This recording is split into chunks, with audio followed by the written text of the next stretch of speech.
Good morning. Good morning. Am I loud and clear? Am I visible, audible?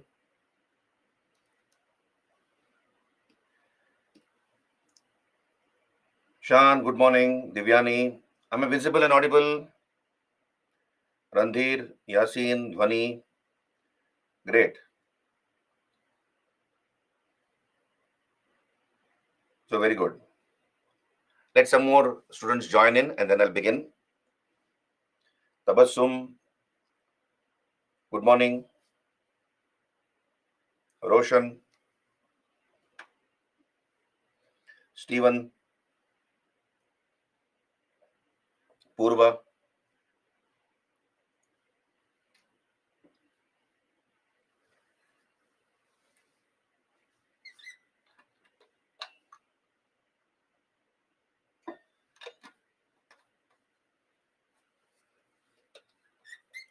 Kavi, good morning. Now, yesterday I finished with the pre-Maurya period. I finished with the Vedic period and then pre-Maurya period and then came to the Mauryas. We were discussing the Mauryas. As you all know, the Mauryas were the first pan-India empire in the history of India. They ruled almost the entire Indian subcontinent from parts of Afghanistan to the river Kaveri. And real Indian history, proper Indian history is said to begin from the Mauryan period onwards because we have a number of sources, authentic sources, reliable sources to reconstruct the history of the period. So therefore, real Indian history is said to begin from the Mauryan period onwards. We have a number of sources, literary sources are there. And among literary sources, we have foreign sources and indigenous sources. That is, books written by foreigners and books written by the locals. And of course, we have archaeological sources. And among the archaeological sources, the main source are the edicts of Ashoka. Yesterday, we have seen what are these edicts. Edicts are royal messages, royal proclamations, which Ashoka got inscribed on the surface of rocks, pillars, and caves. Hence, they are called rock edicts, pillar edicts, and cave edicts. So then we looked at the origin of the word Mauryas. So we looked at the origin of the Mauryas, who these Mauryas were. We have different opinions given by different sources, but then the conclusion is, the consensus is that Chandragupta Maurya came from a humble origin. He came from a very simple background, humble background, but to which caste he belonged to, we don't know. Now, we made a survey of the sources, right? We made a survey of the sources, foreign accounts, Greek, Roman, Sinhalese, Tibetan, Chinese. So we have a huge amount of information for the study of the Mauryan period. The most important is, of course, the Indica of Megasthenes and the Kautilya's Arthashastra, apart from the Edicts of Ashoka. So these are the three main sources, reliable sources. The Edicts of Ashoka, then Arthashastra of Kautilya, and the Indica of Megasthenes. And of course, we have other Greek and Roman scholars also quoting extensively from the Indica, and they also make their own observations, apart from the Ceylonese accounts, the Tibetan sources, etc. So, good morning, everybody. So, I was just recapping what I did yesterday, right? So, we have looked at all these things, so we can go further. We were discussing the edicts of Ashoka.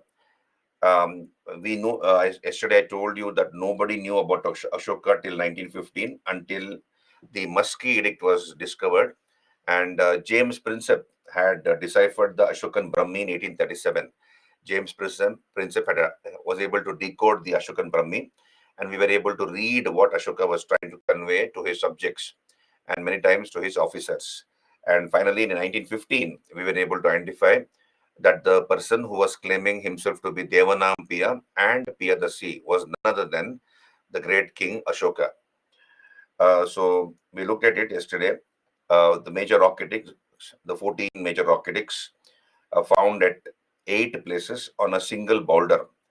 So 14 major rock edicts. And all these 14 messages have been inscribed or written on a huge boulder, and such boulders are found at 8 places. 2 are in Orissa, 2 are in Pakistan, 1 in Maharashtra, Gujarat, 1 in Gujarat, 1 in Andhra Pradesh, and 1 in Uttarakhand, right? So we have discussed this yesterday. So we can go on, we can go further. So yeah, so here we were discussing the rock edicts, major rock edicts of Ashoka. Good morning, everybody. Roshan, Shambhavi, Dhaneshwar, etc. So we'll come back here. So we will discuss quickly this what we were discussing yesterday. First of all, the first major rock edict, he prohibits animal sacrifices and festive gatherings. So he tells people to confine their festivities to their personal level, not make it a public affair. This is honored in order to maintain amity, order in the society.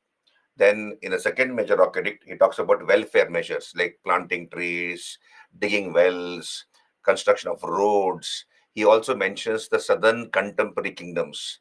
We have in the deep south, the far south, we have the Tamil kingdoms, Cholas, Cheras, Pandyas, and he also makes a reference to Sri Lanka, and Sri Lanka is called as Tamaraparni. So this is the second major rock edict. Third one, he asked people to respect the Brahmanas and the Shramanas. Shramanas were wandering monks belonging to the heterodox sects, right? Like Buddhism, Jainism, Charvaka, Ajivika. These are all called heterodox sects. Heterodox means though heterodox. Heterodox means that which oppose the existing belief systems. Heterodox. That which oppose the existing belief systems.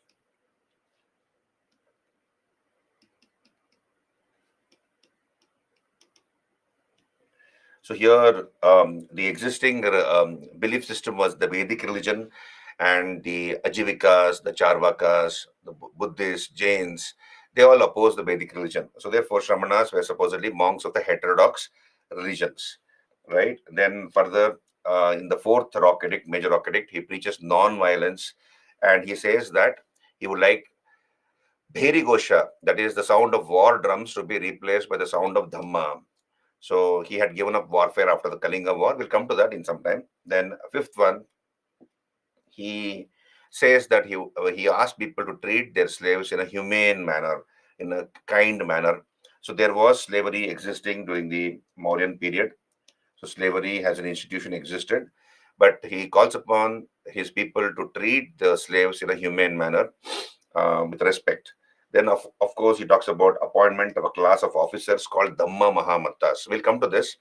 Ashoka invented this concept called Dhamma. What is Dhamma? We'll talk about it in some time when I deal with Ashoka. So, to propagate Dhamma, to spread Dhamma, he appointed a class of officers called Dhamma Mahamattas, right? Then the emperor used to pardon prisoners on his coronation anniversary. So many prisoners were let free on the day of his coronation anniversary. So that is another one. Further, sixth rock edict, major rock edict, he says all people are my children, and he talks about public welfare again. So here, Ashoka in the major rock edict number 6 tells that he would like to treat his subjects as his own children. Just as I treat my children, I would like to treat my subjects as my children, right? So you can call Ashoka as a paternalistic despot. This is called paternalistic despot. So he was a dictator. He was a king with all powers. At the same time, he was trying to be a father figure to his subjects. So paternalism, a paternalistic despot. So you can call him that. Then further, we have major rock edict number 7 talks about tolerance to each other's religions. So Ashoka tells people to tolerate each other's religions. This becomes very relevant in the present context when there is so much of intolerance creeping in the society among castes, among sects, among religions. So Ashoka's Dhamma is even now relevant, right? We are a multi-religious, multicultural, multilinguistic country, and Ashoka's Dhamma is even now relevant. So just as it was relevant during his time. So he talks about tolerance to each other's religions. So he says, if you tolerate other religions, then your own religion will be great. So that's what he says. So tolerance to each other's religions. So then he took up Dhamma Yatras. He took up Dhamma Yatras in place of Vihara Yatras. So what is Dhamma Yatra? Dhamma Yatra is to propagate Dhamma. Okay, I'll use this Dhamma Yatra. Dhamma Yatras, that is tours. He would like to conduct tours, go on tours to spread Dhamma, propagate Dhamma, right? That is called Dhamma Yatras. Good morning, everybody. Then Vihara Yatras. What are Vihara Yatras? Vihara is pleasure tours. So he says that he would like to go for Dhamma Yatras instead of pleasure tours. Instead of pleasure tours.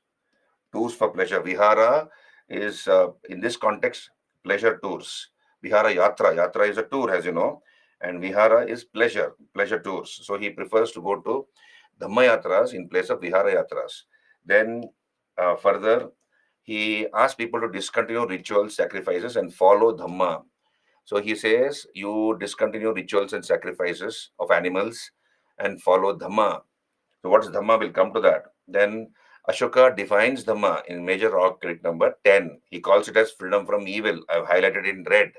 I have highlighted this in red. So he defines Dhamma as freedom from evil.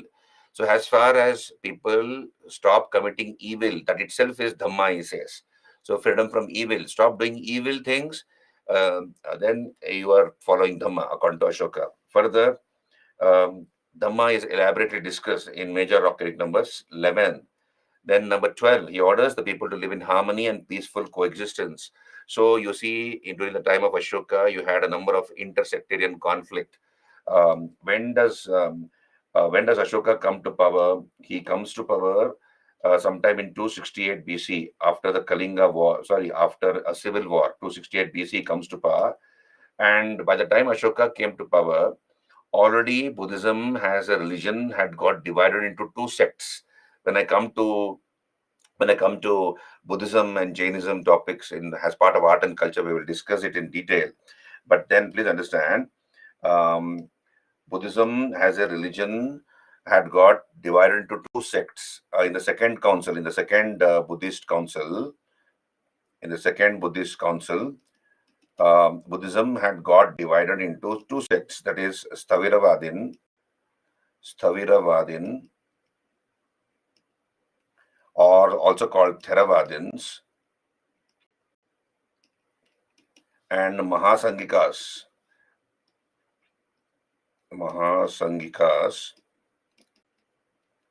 also called Acharyavada. Now, what is the difference between these two? We'll talk about it later when I do Buddhism. So, Buddhism itself had got different Sthaviravadins and Mahasangikas, right? And then similarly, we have other sects within the society, like the Charvak were there, the Charvak sect, then the Ajivika sect, etc. So there were many sects. So Ashoka calls upon the people to live in harmony and peaceful coexistence. He says, try to live in harmony, to learn to tolerate each other's sects and religions, and try to maintain peace and amity in society. So one of the reasons why he invented his concept of Dhamma was to bring about peace and order in society. So that's another reason. Then we come to the 13th major rock edict. So 13th major rock edict is the lengthiest of the rock edicts. It's the lengthiest of the rock edicts of Ashoka. And in this particular rock edict, he talks about the Kalinga War. So among the major rock edicts, it is the lengthiest. It talks about the Kalinga War.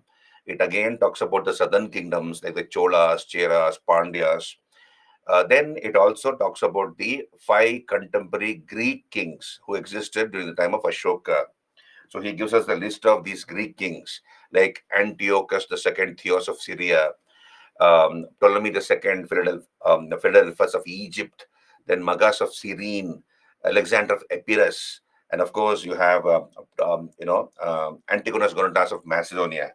So these are the kings, contemporary Greek kings, which Ashoka mentions in his major rock edict number 13. We can presume that there was diplomatic contacts between the Mauryas and these contemporary Greek kingdoms. So diplomatic and cultural contacts might have existed. We cannot discount that fact, right? Then in the major rock edict number 14, Ashoka calls upon his officers to engrave all the above orders on rocks. So he orders all the above edicts, all the messages to be inscribed on rocks. So these are the 14 major rock edicts. They are common. These messages are common on in all those 8 boulders, 8 huge boulders um, found at 8 places, right? Which are 14 major rock edicts found at 8 places on a single boulder. Okay, right. As a second council, Dipesh, it is the Staviravadins or Theravadins and the Mahasangikas.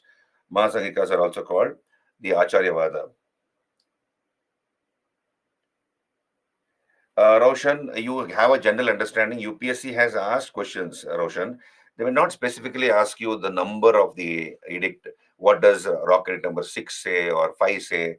But overall, try to get an understanding of Ashoka's message contained in these 14 major rock edicts. Right? Can I move on? All clear?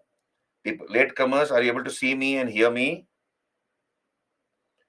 Intersectarian conflict, Zeba, intersectarian conflicts. I told you just now that because of differences within the Buddhist Sangha itself had got divided into 2 sections. So there was no unity amongst Buddhism itself.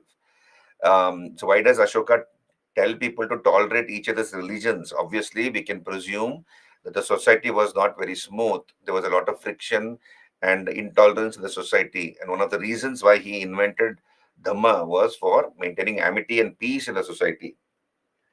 Okay, so let me move on. We have the pillar edicts of Ashoka. So we have discussed the rock edicts. We'll come to the pillar edicts. So they also contain royal messages. And they are found in the midst of habitations, right? So we have the pillar edicts of Ashoka. You can see on your screen, 3 are found in Bihar. So these are the Rampurva in Bihar, Lauria Nandangad, and Lauria Araraj in Bihar, Kaushambi in Allahabad, Kaushambi. Originally, Ashokan pillar was found at Kaushambi in UP and later shifted to Allahabad. We'll come to that. It's called Allahabad Kosam pillar. Then Rumindai or Lumbini. Lumbini was the birthplace of the Buddha, as you all know. Birthplace of the Buddha. So Ashoka visited Lumbini later in his life, and he gave a tax concession to the people of Lumbini.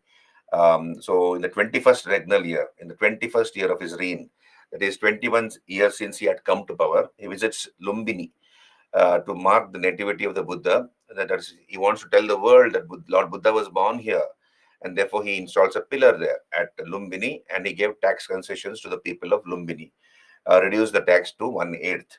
So this is called the Rumindai pillar inscription. Then we have Delhi Meerut, Delhi Chopra. So let me discuss this. So here you have so pillar edicts are found in the midst of habitations. So this is the Lauria Nandangad pillar at Bihar. You can see on the top of the pillar, you have only one single lion. 4 lions are found only at 2 places. 4 lions are found at Sanchi and Sarnath. And the Sarnath lion, capital of Ashoka, is our national emblem. So here at Lauria Nandangad, we have a single lion surmounting the pillar. Then we have Allahabad, Kosam pillar. Understand this, please. I wanted to understand this part. Look here. So Ashoka had installed a pillar at Kaushambi. Okay. So look here. Imagine this is the pillar. Imagine this is the pillar. All of you, this is the pillar. Ashoka had installed this pillar at Kaushambi. Okay. It was found at Kaushambi. Kaushambi is in UP, as you all know. Then what happened? And he had got something written on this pillar. Then we have in our history, later we have the Guptas who come to power. The greatest of the Gupta kings was Samudragupta. Samudragupta. And Samudragupta, we'll discuss about Samudragupta tomorrow. Samudragupta, he conquered the whole of India. Almost the whole of India was conquered by him. And Samudragupta had a minister called Harisena. So he was a senior minister in the court of Samudragupta. And Harisena wanted to showcase the military achievements of Samudragupta, his master. So what Harisena did is, he's found some space on this Ashokan's pillar. Ashoka had installed the pillar at Kaushambi, and some space had been, there was some space there. So Harisena, the minister of Samudragupta, found it appropriate to inscribe the military achievements of Samudragupta on this Ashokan pillar. You can call it as a graffiti.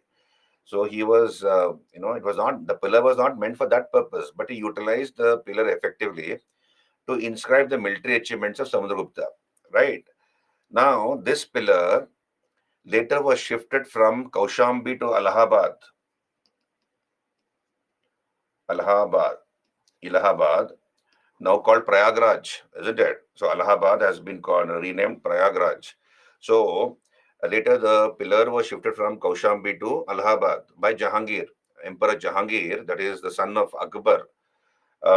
Salim, son of Akbar was Salim, who took the title of Jahangir on his accession or coronation.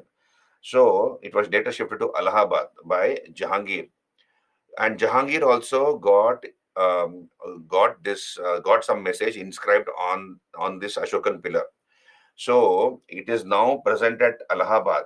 This Ashokan pillar is now present at Allahabad or Prayagraj, but earlier it was found at Kaushambi. So that's why it's called Allahabad Kosam pillar.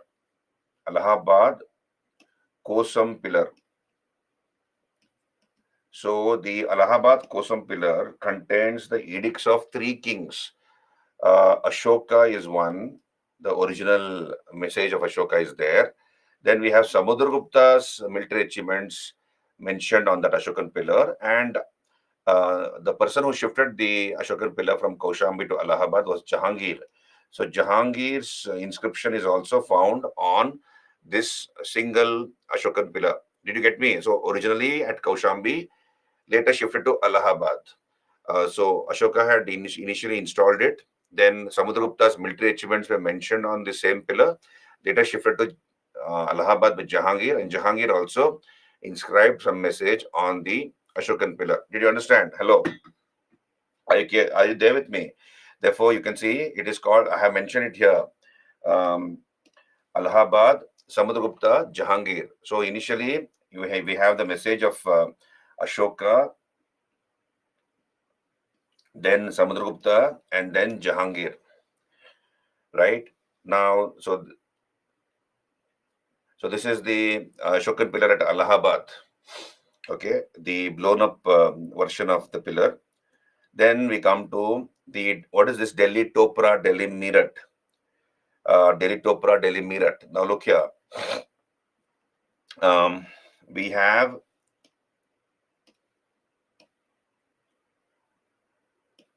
Delhi Topra, Delhi Meerut. So we have Firuz Shah Tughlaq. So Firuz Shah Tughlaq was the Tughlaq king who succeeded Muhammad bin Tughlaq, the cousin of Muhammad bin Tughlaq. And Firuz Shah Tughlaq was building a city. Delhi has 7 cities. Please understand, historically, we have 7 cities of Delhi, like Meheroli or Lalkot. Then we have Siri. Meheroli was built by Alauddin Khalji. Siri by, Meheroli by Qutbuddin Aibak. So Meheroli by Qutbuddin Aibak. Then Siri is the second city of Delhi, built by Alauddin Khalji. Then we have Tughlaqabad. Tughlaqabad, built by Ghiyazuddin Tughlaq, the founder of the Tughlaq dynasty, Ghiyazuddin Tughlaq. Then we have Jahan Pana. Jahan Pana was built by Muhammad bin Tughlaq. The 5th city of Delhi is called Firozabad. Firozabad, built by Firuz Shah Tughlaq. Firuz Shah Tughlaq. Firuz Shah Tughlaq. Then we have, of course, the 6th city, that is Deen Pana. Deen Pana was built by Humayun. And the 7th city was Shahjahanabad. Shahjahanabad, built by the great Shah Jahan, who built the Taj Mahal. Shah Jahan, right? Now, Firuz Shah Tughlaq was founded a new city called Firozabad, and he wanted to beautify Firozabad. This Firuz Shah Tughlaq. So there was one Ashokan pillar at Meerut in UP. So there was one Ashokan pillar at Meerut in UP. and another Ashokan pillar at Topra in Haryana. Okay. So it was found in these two places. So he ordered that these two pillars from Meerut and Topra be brought to Delhi. He wanted to embellish or beautify his capital, Firuzabad. So the Meerut pillar and the Topra pillar of Ashoka were shifted to Delhi by Firuz Shah Tughlaq. Therefore, it's called Delhi Topra, Delhi Meerut. Did you get me? Hello, all of you. Anjali, how it shifted? How it was shifted? It was shifted, with the help of elephants, bullock carts, etc.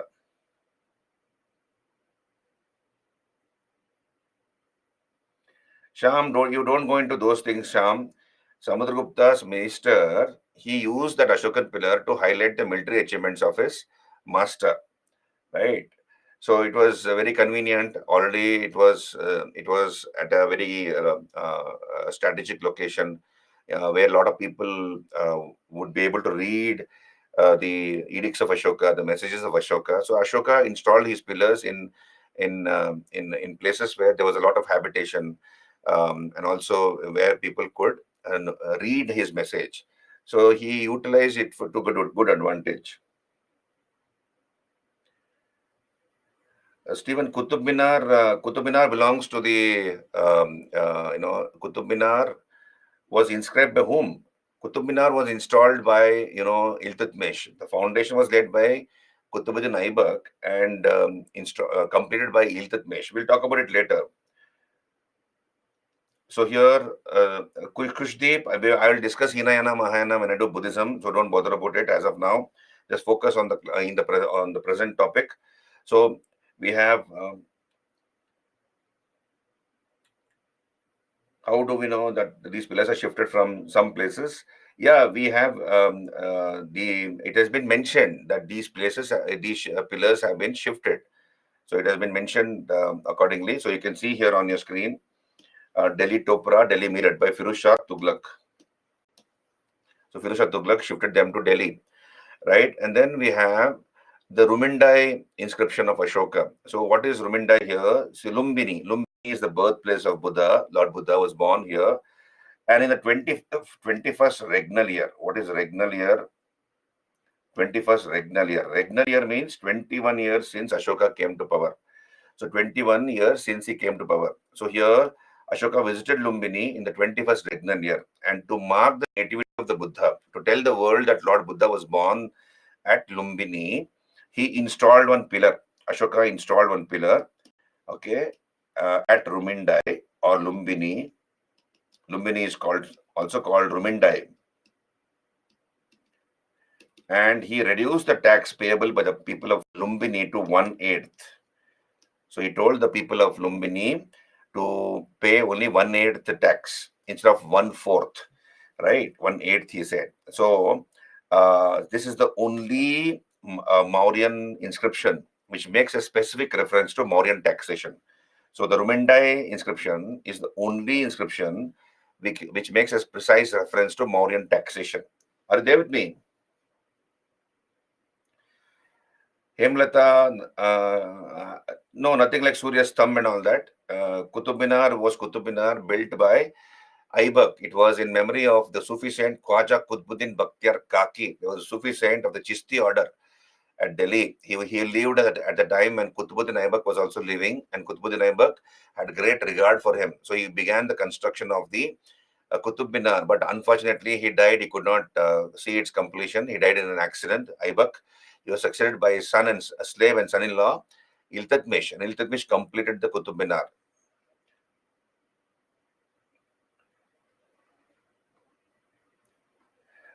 So many kings shared their messages with the common people, but then Ashoka used a very unique method. That is, he inscribed it on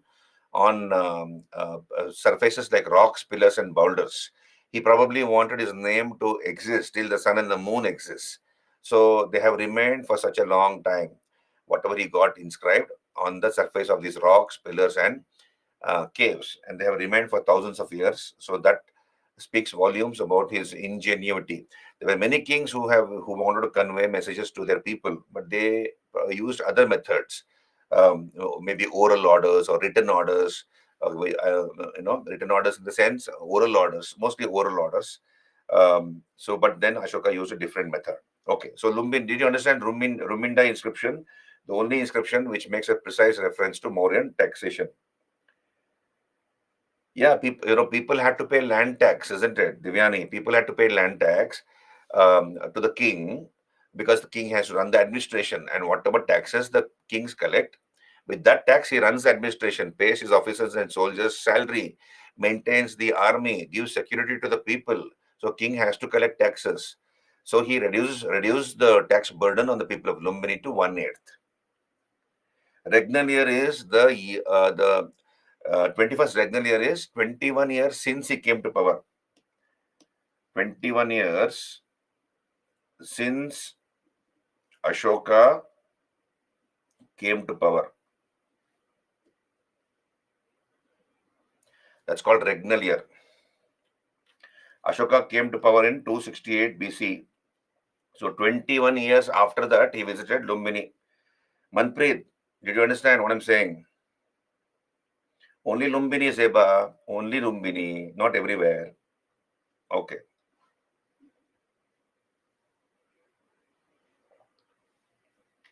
Zeba, did you understand? I'll move on.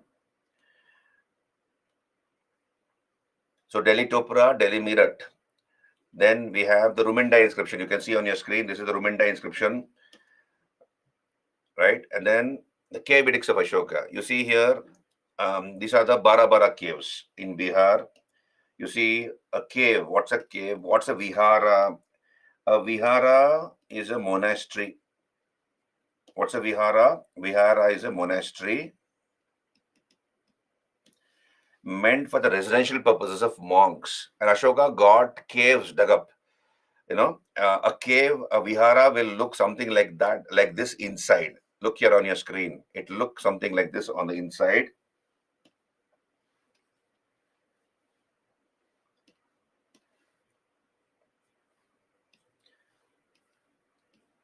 These are the cells of the monks. These are small rooms where the monks would live. Okay, and then there's one big prayer hall. There's a big prayer hall. So inside this is the entrance to the cave.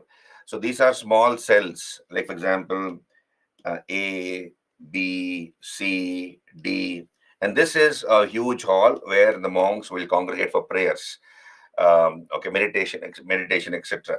So such caves, Ashoka got dug up in the Bara caves in Bihar. Okay, so you have the Barabar Hills in Bihar, and Ashoka got 4 caves dug up or hewn out from the Bara Hills and donated them to the Ajivika monks. So who are these Ajivika monks? The Ajivika founder was a person called Goshala Maskari Putra. And he was a former accomplice of Mahavira. He was a disciple of Mahavir. And so Mahavir, Vardhamana Mahavir is the founder of Vardhamana Mahavira.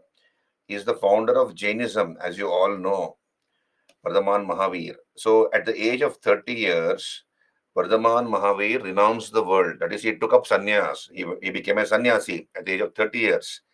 And for the next 12 years, that is till the age of 42 years, Vardhaman was wandering around. Out of these 12 years, the first 6 years of his wandering, we have a person called Goshala Maskari Putra who accompanied Vardhamana Mahavira. So Vardhamana Mahavira was accompanied by this Goshala Maskari Putra. And later they had differences over 2 issues. One is over the issue of nudity, and later over the issue of rejuvenation of the soul. So over these 2 issues, they had differences and parted company, and they went separate ways. Goshala Maskari Putra later became the founder of a sect called the Ajivika sect. So we will discuss this Ajivika sect, Charvaka sect, Buddhism, Jainism, etc. when I do philosophy topic, religion and philosophy topic. So just understand this, that Goshala Maskari Putra, as of now, you just understand this much, that Ajivika sect founder was Goshala Maskari Putra, and this was a pretty popular sect during the Mauryan period. And Ashoka got 4 caves dug up in the Barabara hills and donated them to the Ajivika monks. And he gave names to these caves. What are the names of these caves? Sudama, Lomas Rishi, Karna Chopar, and Vishwakarma or Vishwajhompri. It's also called Vishwajhompri. These are the 4 caves donated by Ashoka to the Ajivika monks in the Barabara hills. And nearby, we have another hill called Nagarjuni Hill. Nearby in the Nagarjuna Hill, we have Ashoka's grandson Dasharatha. So Ashoka had a grandson called Dasharatha. He dug up 3 caves in the Nagarjuna Hill and donated them to the Ajivika monks. So he ordered the construction of 3 caves, and these 3 caves called Gopika, Vadati, Vapia were donated by Ashoka's grandson Dasharatha to the Ajivika monks. So at the entrance of the Nagarjuna caves, we have an edict or an inscription. In this edict or inscription, we have Dasharatha calling himself to Devanampia. So Devanampia. So Dasharatha is the only Mauryan king after Ashoka to take the title of Devanampia. Okay, so Dasharatha is the only Mauryan king after Ashoka to take the title of Devanampia. So this is there in the Nagarjuna caves. So no, Sarjanjali, I never said that it belongs to the prehistoric time. These caves never existed until Ashoka got them hewn out. He ordered the construction of these caves. So they were dug up from the rocky, hilly cliff, and he donated them to the Ajivika monks. Okay, so we'll move on. We have looked at the sources. So these are the Nagarjuni caves. You can see here. So these are the Barabara caves. This is the entrance to the Barabara caves. All of you, please notice the entrance design. It is in the form of an arch. So it is in the form of an arch, as you can see. So this is in the form of an arch, right? So arch was known to ancient Indians. Even in the medieval times, in fact, the Turks reintroduced the arch design. Not that ancient Indians did not know about arch. It was only revived by the Turks, right? Similarly, we have the Nagarjuni caves. This is the entrance to the Nagarjuna caves in Bihar. Now, apart from these sources, we have other inscriptions which give information about the Mauryas. As you can see on your screen, the Priyadarshi inscription found at Takshashila, the Priyadarshi inscription. Then we have a fragmentary inscription found at Lampaka or Lamghan. This is in the Pakistan-Afghanistan border. Then the Sohokaurak inscription in UP, in the Gorakhpur district of UP, we have the Sohogara copper-plate inscription in UP, the Mahastan inscription in the Bogra district of UP. So these two inscriptions, the Sohogara and Mahastan inscription, talk about famine relief measures. Famine relief measures undertaken by the government of Chandragupta Maurya. Undertaken by the government of Chandragupta Maurya. So please be alert. So when a famine struck the Mauryan Empire, people were suffering. What did the government of Chandragupta Maurya do? What are the ameliorative steps taken by the government of Chandragupta Maurya? That is, how did the government of Chandragupta Maurya provide relief to the people? So all those details are there in the Sohagaura and the Mahastan inscriptions. Further, we have the Nagarjuna Hill Cave inscription in Bihar and the Junagadh rock inscription of Rudradaman. So all these inscriptions also give information about the Mauryas. Are you clear? Hello, all of you? Clear? Can I move on? So we have a huge source of information for the study of the Mauryas. Okay, Dhara, Dipankar. Okay, so we'll continue here. So then we have the northern black polished ware. This is the distinctive pottery of the Mauryan period. So we have done this. You remember the pottery of the Harappan period is called black on red ware. That was the pottery of the Harappans. PGW is the pottery of the Vedic period, the predominant pottery during the Vedic period. Northern black polished ware is the predominant pottery of the pre-Maurya and the Maurya period. There were other types of pots, but the most prominent is this northern black polished ware.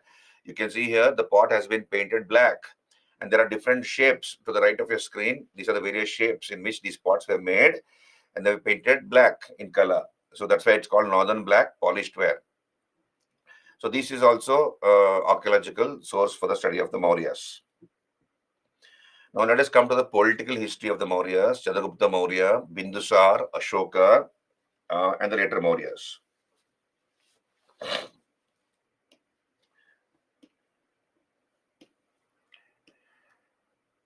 So first of all, we talk about Chandragupta Maurya. I'm going to use the short CGM in short, Chandragupta Maurya, CGM in short, right? So Chandragupta Maurya, he comes to power at the age of 25 years. And with the help of Chanakya, we talked about the Mauryan Revolution yesterday, isn't it?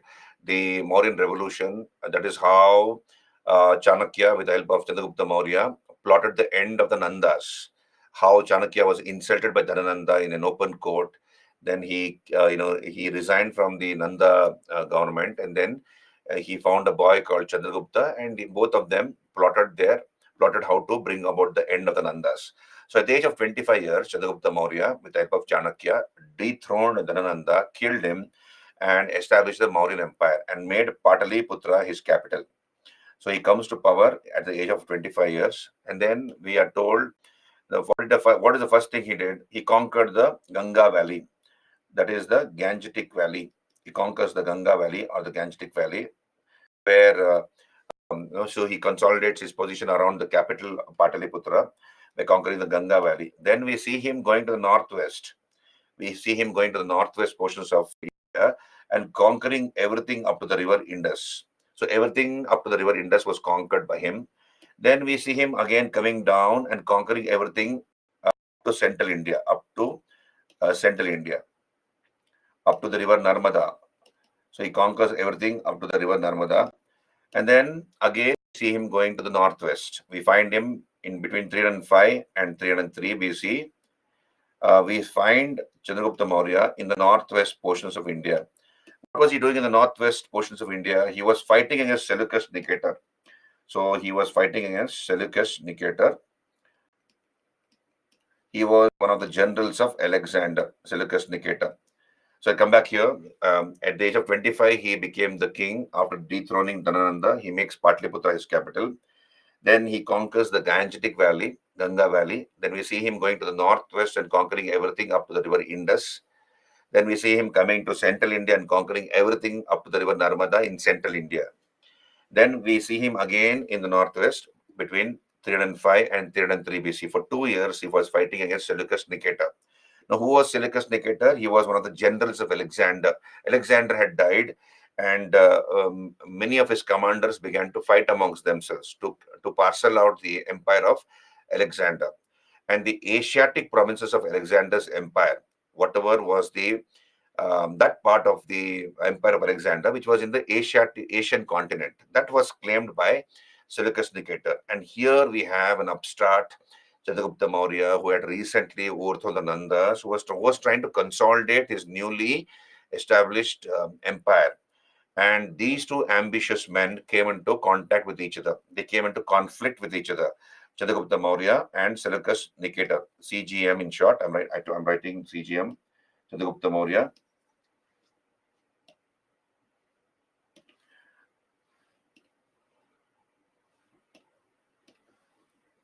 Chandragupta Maurya. Now, what happened in this war? So they had a war, they fought a battle, they had a war, and we don't know what happened in the battle.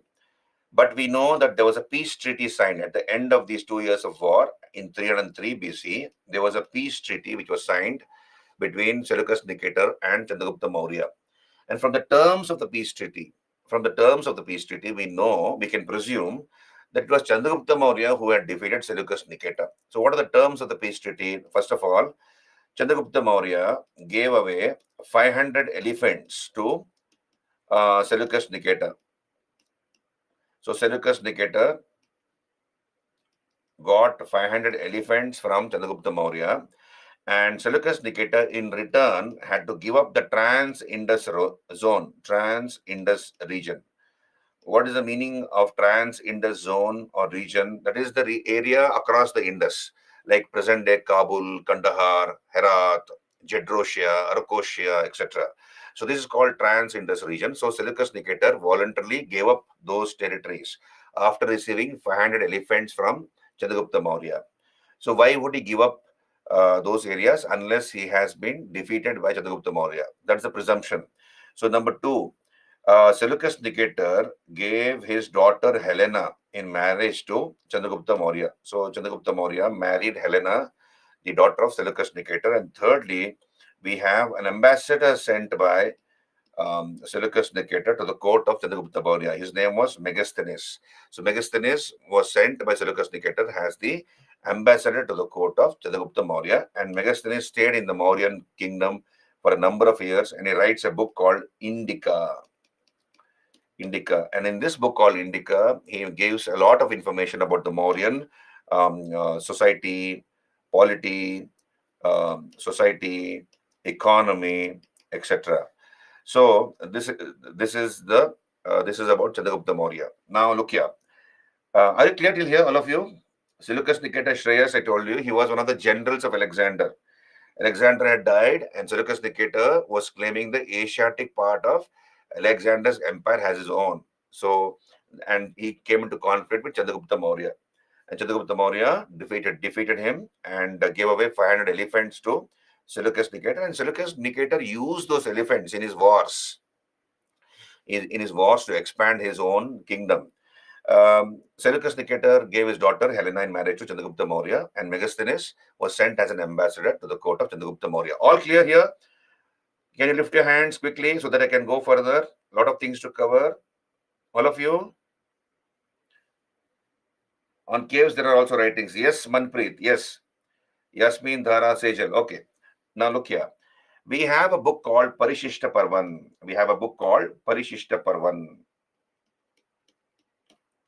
Parishishta Parvan,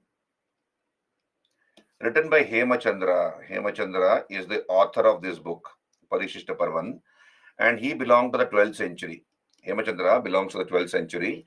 And in this book called Parishishta Parvan, Hemachandra tells us that he gives us the circumstances which led to Chandragupta Maurya going away to South India and committing Sallekhana. Now look here, I'll use another page here. So, okay, so this is the map of India. Don't take my map seriously, as I always told you.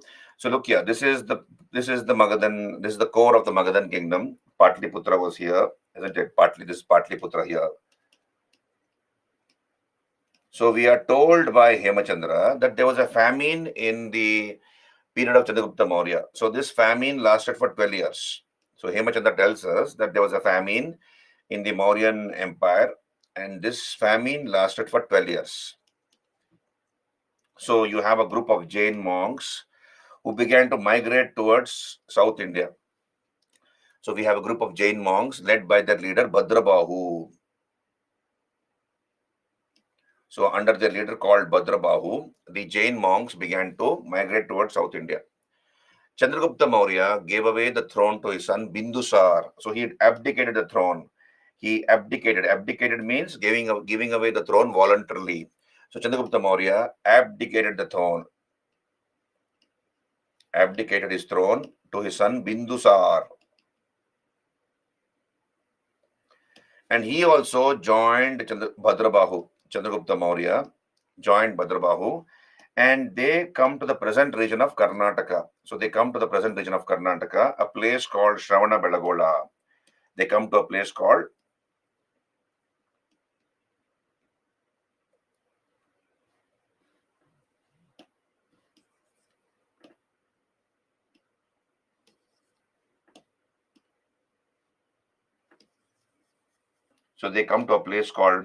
Shravana Belagola.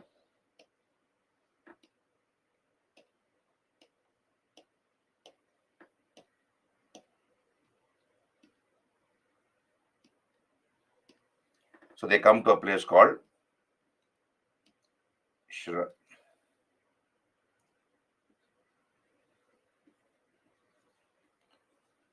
Shravana Belagola. So they come to a place called Shravana Belagola, and there is a hill there. That hill has been called Chandragiri Hill. So there's a hill called Chandragiri Hill, and Chandragupta Maurya began to live in a cave. So imagine this is the cave. So Chandragupta Maurya began to live in this cave for many years. Now, And there later he committed Sallekhana. What is Sallekhana? Sallekhana is voluntarily dying by giving up food. That is a recommended form of dying for the Jains. Sallekhana, as recommended by Mahavir. Jain monks and nuns even die like this. Even nowadays, they die like this. They voluntarily give up food until a person dies. So Chandragupta Maurya committed Sallekhana. Okay, so this story is given by Hemachandra in his book called Parishishta Parvan. This particular story also talks about the schism, the division in the Jain Sangha, how the Jain Sangha got divided into Digambar and Shwetambar. So I'll talk about it when I do Jainism later as part of art and culture. So this is about the end of Chandragupta Maurya. Right now, look here. Chandragupta Maurya is the person who started the concept of welfare state. So the concept of welfare state was begun by Chandragupta Maurya. Now, what is this welfare state? Welfare state is that the government or the state exists for the welfare of its citizens. For example, we had COVID some time back, and the government of India decided to give free vaccination to everybody. Right. So that is an example of a welfare state. So um, we know that Chandragupta Maurya was the one who began the concept of welfare state. Now, what is this welfare state? How do we know that Chandragupta Maurya's kingdom was a welfare state or empire was a welfare state? We have a lake which was constructed during the time of Chandragupta Maurya. It is called Sudarshana Lake.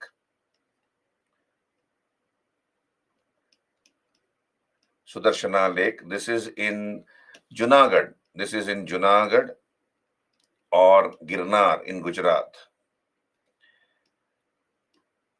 So we have an inscription called the Junagadh rock inscription.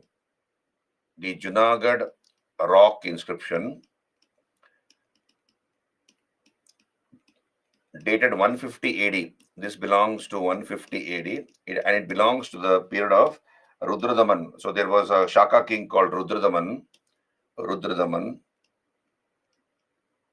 So he was the one who issues this inscription.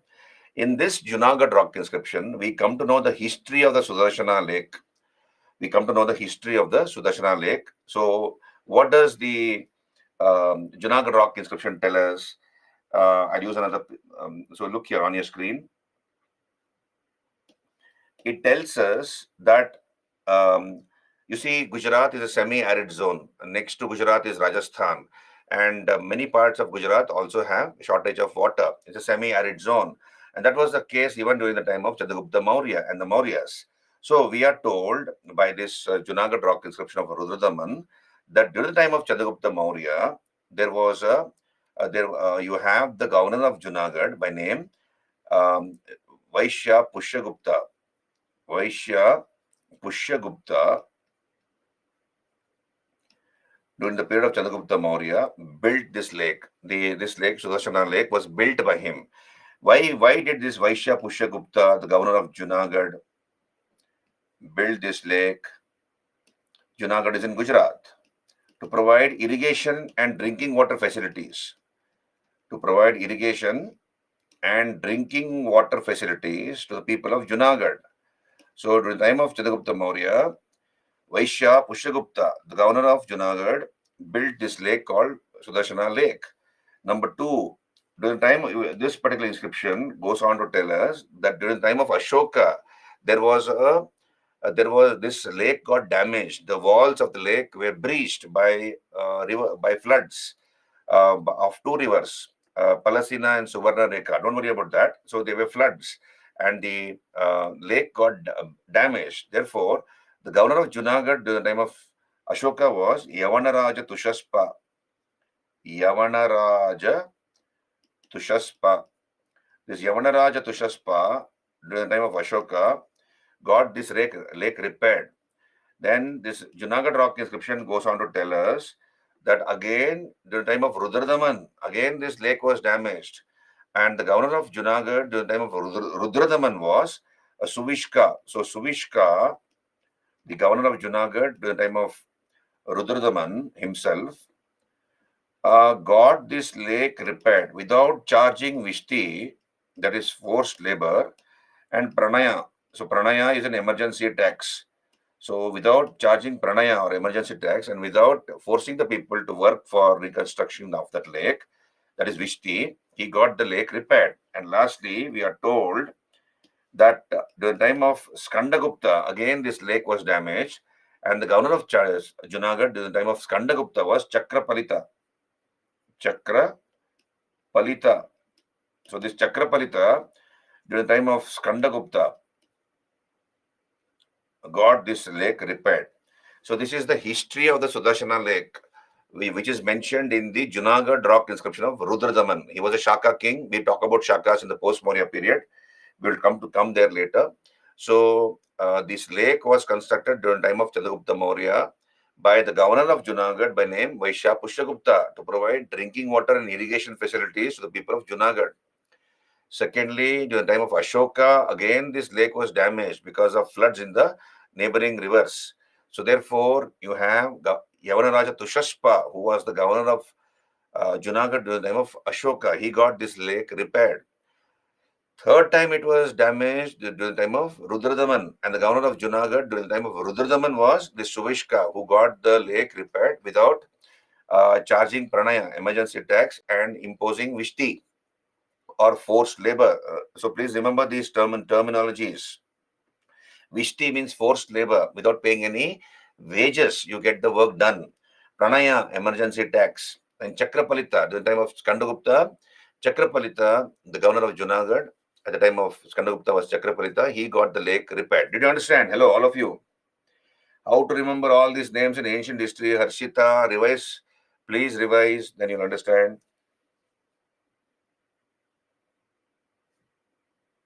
Revise. I'm telling it in the form of a story. So try to go through the PPTs, then you try to recollect, and then go back and read your textbook. Then everything will be clear. Yeah? Did you understand? You revise. Revise is the mantra. Because every day you're learning new things. Please revise the previous lessons, whatever you studied yesterday, before you go and read the new one. Pranaya means emergency tax. Stephen, pranaya is emergency tax. Vishti is forced labor.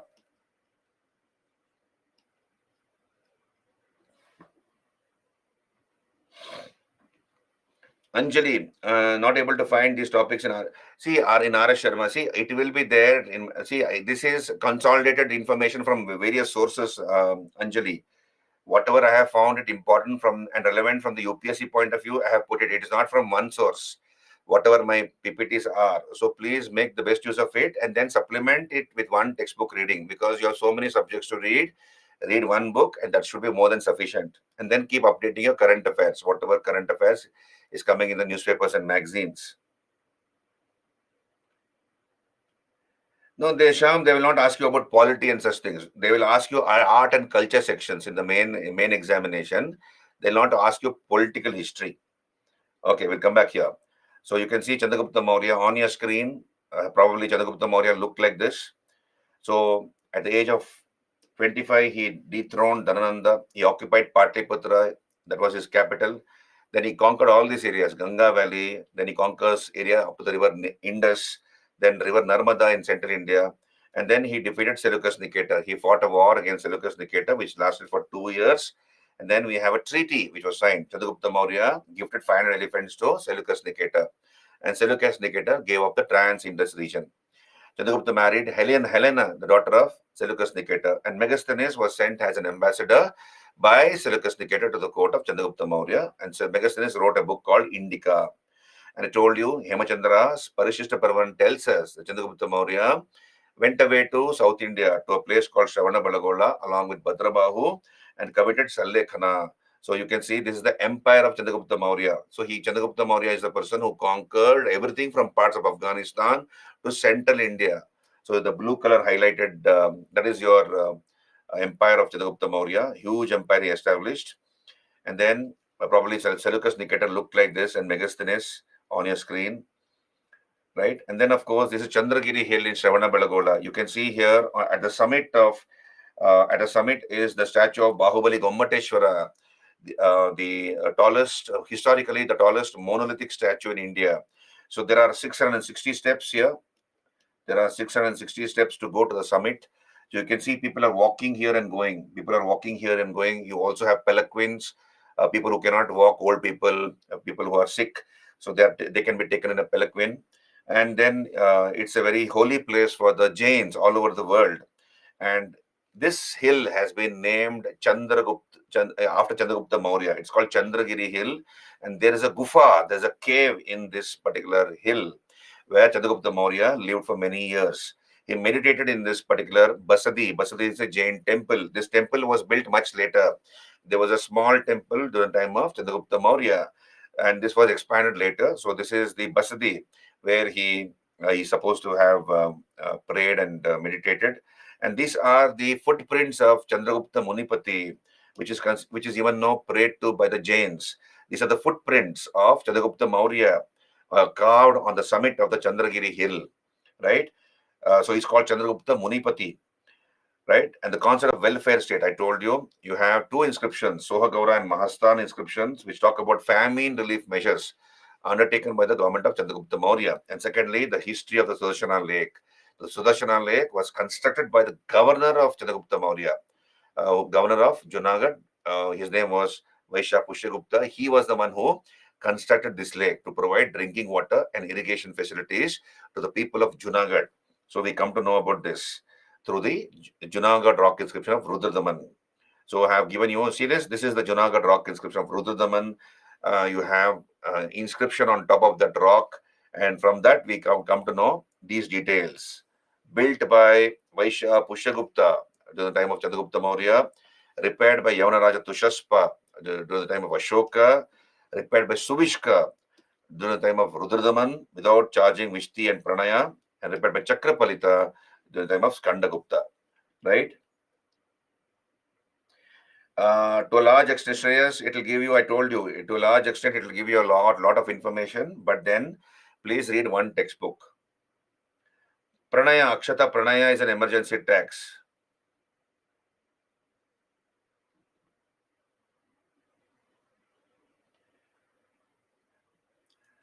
So this is the Sudarshana Lake. Please revise your lessons. You're preparing for one of the toughest exams in the world. So you cannot complain, Pranit, that it is lengthy. The UPSC syllabus is huge.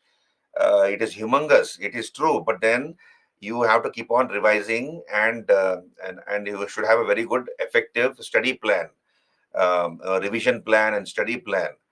Right. Without that, it will be difficult to be confident of preparing for this exam. So have a very effective study plan, and then everything will be all right. Revise, please revise. Revise, Akshata. Everything will be okay. Sham, this is whatever I'm telling you is relevant for the examination. There's no irrelevant information spoken in the class or given in the PPTs. So don't worry about that. So we'll come here. We come to the next king, Bindusar. So Bindusar was the son who succeeded Chandragupta Maurya to the throne of the Mauryans. So Bindusar. So what about Bindusar? So Bindusar is supposed to have conquered the land between the two seas. You can see here we have the land between the two seas. That is South India. South India was conquered by Bindusar. And how do we know this? Lama Taranatha. Lama Taranatha, 16th century Tibetan monk. He tells us that Bindusara conquered the land between the two seas, the Bay of Bengal and the Arabian Sea. Now, Sanskrit sources call him Amitragata. Amitragata means slayer of enemies, the slayer of enemies or slayer of foes. And Greek sources, for that reason, call him as Amitrochades. Amitrochades. Now, this Bindusar, understand this please, Bindusar sent an ambassador to the Syrian court, the court of Syria. So we have the Greeks ruling over Syria, present day Syria, right? We have this Syria was under Greek rule, and the Greek king was Antiochus the First. Antiochus the First, Theos. He was the king of Syria, and Bindusara sent an ambassador to his court. And through that ambassador, he asked three things to be sent to him. What are the three things requested by Bindusara from Antiochus the First? Sweet wine, dry figs, and a sophist or a philosopher.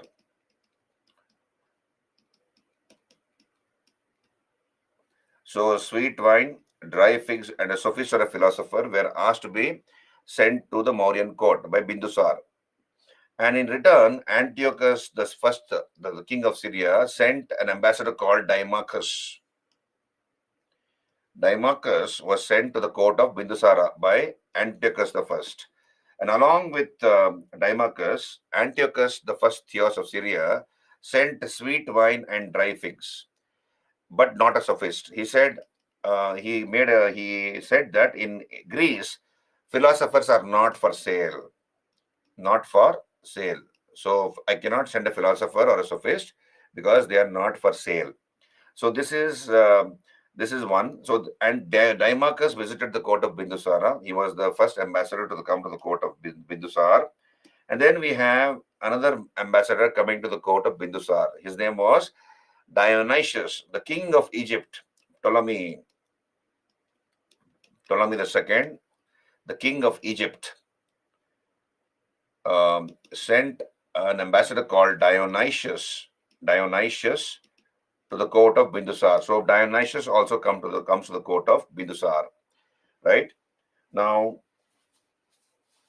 Bindusara was a follower of the Ajivika sect. He patronized the Ajivika sect. I told you who is the founder of the Ajivika sect. So Bindusara patronized the Ajivika sect, and um, we are told that towards the end of the life of Bindusara, so Bindusara had many sons. We don't know how many sons he had. We have his eldest son was Susima. Susima was the eldest son of Bindusar, and he was the governor of Takshashila. And Ashoka was one of his sons, who was the governor of Ujjain in Madhya Pradesh. So Sushima was the governor of Takshashila, and Ashoka, one of his sons, was the governor of Ujjain. Sushima was the eldest son of Bindusar. So we are told that towards the end of the life of Bindusara, there was a revolt at Takshashila. There was a big revolt at Takshashila, and Sushima was not able to quell that revolt, put down that revolt. Now, what was the reason as to why the revolt took place? Because of bureaucratic atrocities. Because of bureaucratic atrocities, the officers were collecting huge taxes on the people of Takshashila. So the merchants, the people of Takshashila had risen in revolt along with the merchants. So Sushima was not able to put down that revolt. Therefore, Bindusar is supposed to have instructed his son Ashoka to proceed from Ujjain to Takshashila and put down that revolt. So here Ashoka is supposed to have gone from Ujjain to Takshashila to put down that revolt, and he successfully put down the revolt at Takshashila. Now this was the time when Bindusar died at Pataliputra. What was the capital of the Mauryas? Pataliputra. So Bindusar died at Pataliputra, and therefore all the children of Bindusara, including Ashoka, made their way to Pataliputra. So Ashoka went to Pataliputra from Takshashila, not from Ujjain, because he was already present in Takshashila. He had gone there to put down the revolt. So from Takshashila, Ashoka went to Pataliputra, and he also staked his claim to the throne. There was a civil war. We are told there was a civil war which lasted for 4 years, 272 to 268 BC. This civil war lasted for 4 years, and in this civil war of 4 years, Ashoka is supposed to have killed all his brothers. Now we are told by the Mahavamsha. Mahavamsha is a Buddhist book, Mahavamsha from Sri Lanka. Mahavamsha tells us that Ashoka killed 99 of his brothers, spared one, that is Tissa, and came to power. So he did not kill Tissa, he spared Tissa's life, but he killed 99 of his brothers. Whereas we have Lama Taranatha, 16th century Tibetan monk. Lama Taranatha. He tells us that Ashoka killed six. He killed six. He killed six, spared Tissa, and came to power. Now, if I ask you a question, what seems realistic? Which is a realistic number, 99 or 6? Which is a realistic number? Obviously 6. So 6 is 6. So Lama Taranath's version seems to be more realistic than 99. But why does Mahavamsha, which is a Buddhist book, give us this fantastic or unrealistic number? We will discuss that. Just hold on. Okay, so this is about Bindusar. So after 4 years of a fratricidal conflict, what is fratricidal? Brothers are fighting for the throne. All the brothers, like brothers fight for property nowadays, like that, brothers are fighting for the throne. So this is called fratricidal conflict. So in this fratricidal conflict, Ashoka is supposed to have killed all his brothers except one, that is Tissa, and he came to power. So Ashoka is considered to be the greatest of the Mauryas, as you all know. So let us look at Bindusar. So he was he followed the Ajivika sect. He's called Amitro Chets or Amitra Gata, a state of enemies. Lama Taranatha tells us that Bindusar conquered South India, the land between the two seas, that is Bay of Bengal and Arabian Sea. So now the question is, did he conquer the deep south? Look here on your screen. What is the deep south? This is the deep south, where you have the Pandyas, the Cholas, and the Cheras ruling. Now, if the question, the answer is no. He conquered major parts of South India, but the deep south, whether he directly ruled over the Cheras, Cholas, Pandyas, the answer is no. He indirectly ruled over the Tamil kingdoms because we have evidence. How do we know this? So we have some Tamil epics like Shilapadigaram, Manimegalai, etc. So that we have the Sangam literature. In that Sangam literature, which talks about the history of the three Tamil kingdoms, we get information that we have Mauryan chariots with their white flag fluttering on their pinnacle, flying across the or racing across the Tamil land, throwing up dust. So Mauryan chariots are speedily traveling in the Tamil country, and while they were traveling in very fast, they were throwing up dust, and the white flag of the Mauryas was fluttering on top of of their chariots. So from this we come to know that probably the Mauryas were not directly ruling the deep south, indirectly they were ruling the deep south. So presumably the Tamil kingdoms were paying tribute to the Mauryas. It was those days, given the limitations of transport and communication, it would have been very difficult for the Mauryas to directly rule over the deep south. So they must have extracted taxes or tributes from the Tamil kingdoms. So indirectly, the Mauryas were ruling over the deep south. We can say that. Now, Lama Tarnath tells that South India was conquered by Bindusar. Then we have two Greek ambassadors. Two Greek ambassadors visited the court of Bindusar, as I told you. One was Dimachus sent by Antiochus the First of Syria. You can see here on your screen. This is Syria for you. Syria. So Damascus. So Syria has got it is somewhere here. Syria comes here. Okay. So Dimachus came to the court of Bindusar, bringing along with him sweet wine and dry figs, but not as a philosopher. And Dionysius, the king of Egypt, you can see Egypt is here. So, king of Egypt, Dionysius, Ptolemy II Philadelphus sent Dionysius to the court of Bindusar, right?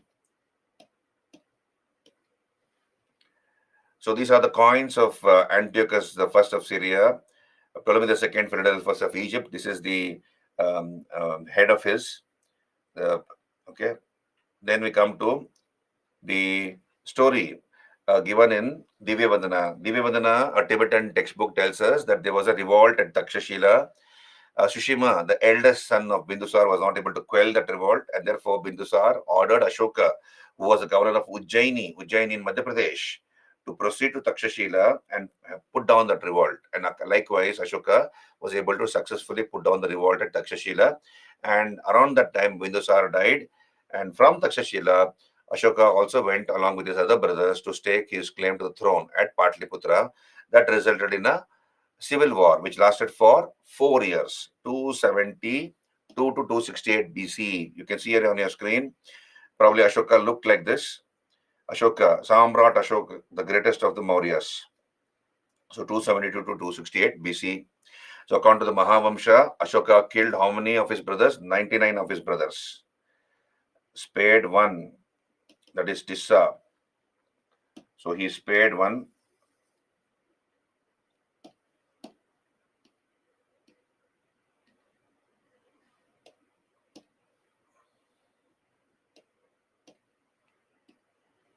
So he killed 99 of his brothers, spared one called Tissa, and came to power.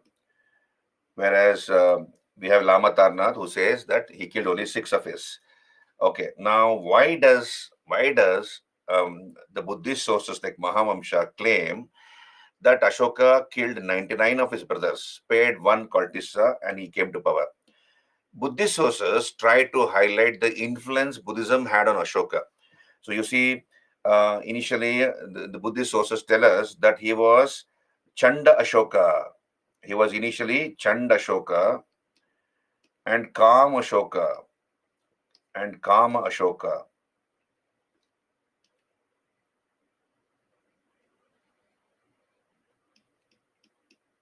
Chanda Ashoka is a tyrant, a bloodthirsty tyrant who killed people without thinking twice. So he was known as Chanda Ashoka and Kama Ashoka, always enjoying sensual pleasures, always surrounded by women and enjoying sensual pleasures. So initially he was Chanda Ashoka and Kama Ashoka. Then they say that he became later Dhamma Ashoka. Once he came under the influence of Buddhism, he became Dhammashoka. So he became a good boy. Earlier he was a bad boy. Later he became a good boy under the influence of Buddhism. So they are only trying to highlight the influence, the positive influence Buddhism had on Ashoka, right? So 99 seems a very fantastic number, unrealistic number, but the information given by Lama Tarnath seems very, very accurate. And 6 seems to be a more realistic number. Now we'll talk about Ashoka in detail. Now look at here. Look on your screen. Ashoka had many wives. Ashoka had many wives. These are the important wives of Ashoka. Asandi Mitra. So Asandi Mitra, she was his chief queen, and so she was his chief queen. Asandi Mitra, favorite queen of Ashoka. Once she died, he made another person his chief queen. That is Tisharakshita. Tisharakshita. Now Tisharakshita. Later, what happened is Ashoka became a fanatic. Ashoka became later, after he converted himself to Buddhism, he became a fanatic. Day and night, he's only talking about Buddhism, thinking about Buddhism, and he was neglecting his family and his queens. So Tisarakshita was very angry with Ashoka. So what she did is, she is supposed to have smeared her fingers with poison, and she tried to harm the Bodhi tree under which the Buddha had attained nirvana. So she tried to attempt to scratch the Bodhi tree with poisonous nails. So she tried to destroy the Bodhi tree that way. So she showed her frustration like that with respect to Ashoka. So this is Tisharakshita for you, who tried to harm the Bodhi tree. Then we have another queen called Padmavati. She was the mother of Kunala, the successor of Ashoka. So Kunala was succeeded Ashoka in one part of the empire, on the western side of the empire. We'll come to that later. Now, Kunala was ordered to be blinded by Tisarakshita. Tisarakshita got Kunala blinded because, so he was ruling a part of the empire, Kunala. Later, Tisarakshita, the chief queen, ordered that Kunala be blinded because she did not want Kunala to become the successor to Ashoka. So Kunala was blinded on her orders. Right? Then we have Vidisha Mahadevi. Vidisha Mahadevi, she was a rich merchant's daughter from Vidisha. Vidisha is in Madhya Pradesh. So when Ashoka was the governor of Ujjain, he fell in love with this rich merchant's daughter. They fell in love with each other. And then later she became the mother to Mahendra and Sangamitra. Mahendra and Sangamitra were the daughters of Ashoka from the children of Ashoka from Vidisha Mahadevi. So these two children, Mahendra and Sangamitra, were sent to Sri Lanka with a sapling of from the original people tree by Ashoka. So we have a sapling under which the Buddha had attained nirvana. So he had sat under a people tree or a sacred fig tree, as you all know. And a sapling from this tree was carried to Sri Lanka by Mahendra and Sangamitra, the children of Ashoka, and they introduced Buddhism in Sri Lanka. So these two children were the children of Vidisha Mahadevi. Then we have Kauruvaki or Karuvaki. So you can see on your screen Karuvaki or Kauruvaki. So Karuvaki and Tivara, these are the only two people mentioned in the Allahabad inscription. In the Allahabad inscription, uh, Ashoka had many wives and many children, but only the name of one queen and one son is mentioned in the Allahabad inscription. That is Karuvaki or Kauravaki and her son Tivara. So Allahabad inscription is also called Queen's Edict for that reason. Queen's Edict. This is also called Queen's Edict. Right? Then we have the Jaloka. According to Rajatarangini, Kalhana's Rajatarangini, the history of Kashmir up to the 12th century AD, this book tells us that Jaloka was a successor of Ashoka. He became the ruler after Ashoka. And we have a daughter called Charumati, who is supposed to have married one of the nobles of Nepal and settled down in Nepal. So these are the family members of Ashoka. Then we go to the Kalinga War. Now look here. Ashoka fought the Kalinga War in the ninth regnal year, 8th or ninth regnal year. He had ruled for 8 years, and in the beginning of the ninth year, sometime in 261 or 260 BC, sometime in 261 or 260 BC, he fought the Kalinga War, right? So 8 years he had ruled. In the beginning of the ninth year, Ashoka attacked Kalinga, beginning of ninth year of his rule.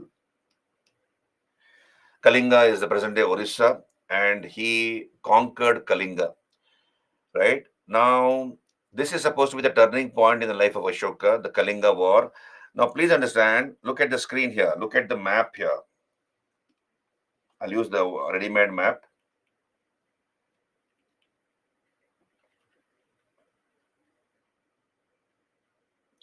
On your screen, see, this is the area conquered by Chandragupta Maurya. Parts of Afghanistan to central India. Entire area was conquered by Chandragupta Maurya, right? Ashoka's grandfather. Then Bindusar, Ashoka's father, conquered South India, this area, conquered by Bindusar.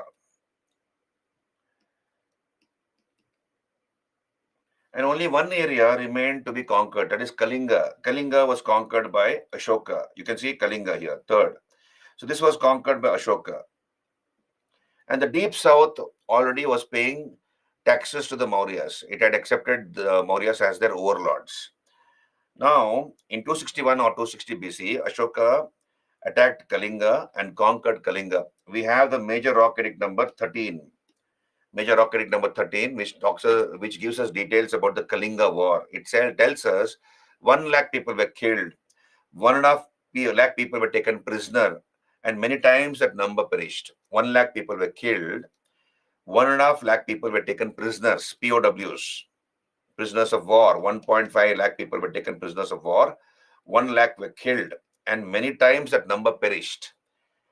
Now, classical historians, that is, historians of yesteryears, had told us or were of the opinion that overnight Ashoka converted himself to Buddhism. He saw so much of bloodshed, death, destruction, pain in the Kalinga War that he could not take it. It melted his heart when he saw the wounded and the dead soldiers, so much of bloodshed and pain around him. He overnight converted himself to Buddhism. Why is Ashoka famous in world history? If you ask that question, why is he famous in world history? First king in the history of the world, to have given up warfare after conquering everything. Look here, very interesting. First king in the history of the world to have given up warfare voluntarily after having conquered everything. Now, modern historians have questioned this. Is it true? Did he conquer everything? And you can see here on your screen All the donkey's job had been done by Chandragupta Maurya, his grandfather. He had conquered everything from Afghanistan to central India. Then Ashoka's father Bindusar had conquered South India. One small area remained, that is Kalinga, Orissa, and Ashoka conquered Kalinga. Then he was wondering what to conquer.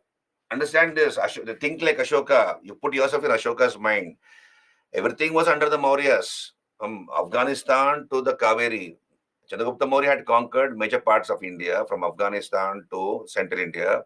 Bindusar had conquered South India, and the deep south acknowledged the Mauryan suzerainty, overlordship.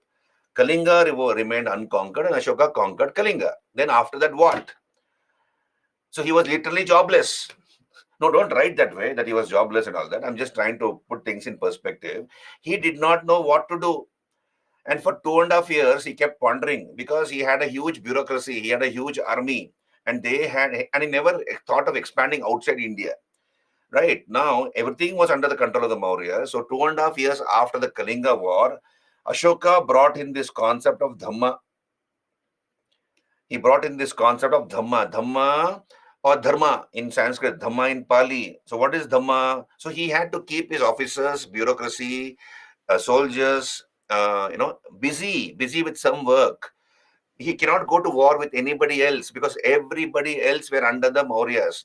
They had accepted the Mauryan overlordship. They were paying taxes to the Mauryas. So he brought in this concept of Dhamma 2.5 years after the Kalinga War. What is Dhamma? So this was more an ethical or moralistic code of conduct, how a person is supposed to conduct himself in his family and in the society, right? So Dhamma involves certain tenets, religious tolerance. So he calls upon the people to respect other religions. That way, your own religion will be great. Respect your parents, respect your teachers, respect your elders. You avoid evils like non-violence, slander, speaking lies, and then practice liberality, positive virtues like liberality, ahimsa, not speaking the truth, etc. So this is what is Dhamma. And please understand, he established a class of officers called Dhamma Mahamattas, Dhamma Mahamattaras, to propagate Dhamma. Now, the tenets of the Dhamma were so similar to Buddhism that people got confused between Dhamma and Buddhism. Was Dhamma equal to Buddhism? The answer is no. Who were propagating the Buddhism? The Buddhist monks and the nuns, the bhikshus and the bhikshunis were propagating Buddhism. They were spreading Buddhism. So he did not require a separate class of officers to spread Buddhism, because it was already done by the Buddhist monks and nuns. So he created a class of officers called Dhamma Mahamattas to practice or to spread Dhamma. And what does Ashoka tell the people? If you practice Dhamma, if you follow Dhamma, he says he will guarantee them Swarga. Swarga is heaven. So Swarga, you will reach Swarga. Buddha never spoke about Swarga. In fact, Buddha never spoke about God. So he talks about Swarga, Ashoka. If you follow Dhamma, you will achieve Swarga, he says. Then you have doctrinal and symbolic differences between Dhamma and Buddhism. You see, the Buddhist Dharma Chakra has 24 spokes, isn't it? 24 spokes. Why 24 spokes? He calls upon the people to follow Dhamma 24 hours in a day, 365 days in a year.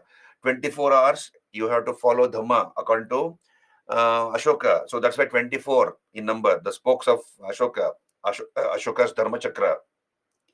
Whereas the Buddhist Dharma Chakra has 8 spokes, referring to the Ashtangika Marga.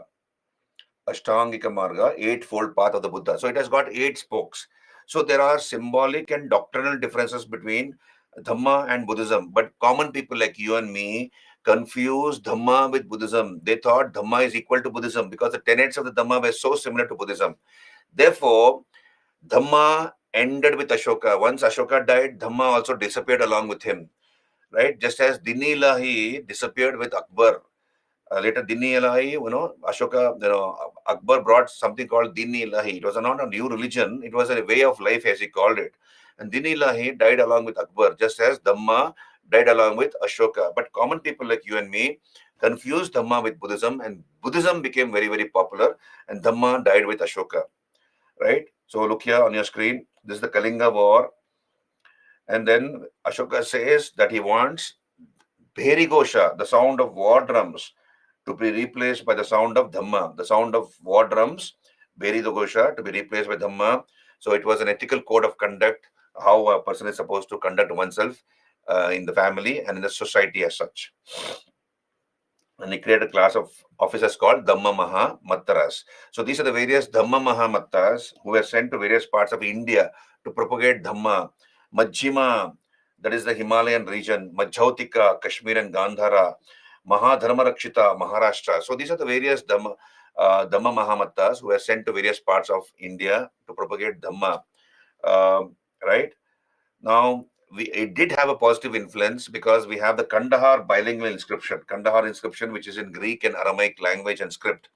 It tells us that people of Kandahar in Afghanistan, they gave up fishing and they took to farming. So it did have a positive impact, it is said. So the government of India has adopted Ashoka's Dharma Chakra as our on the national flag of India, and also it is the national emblem of the country. So the Dharma Chakra consisting of 24 spokes. Are you clear till here, all of you?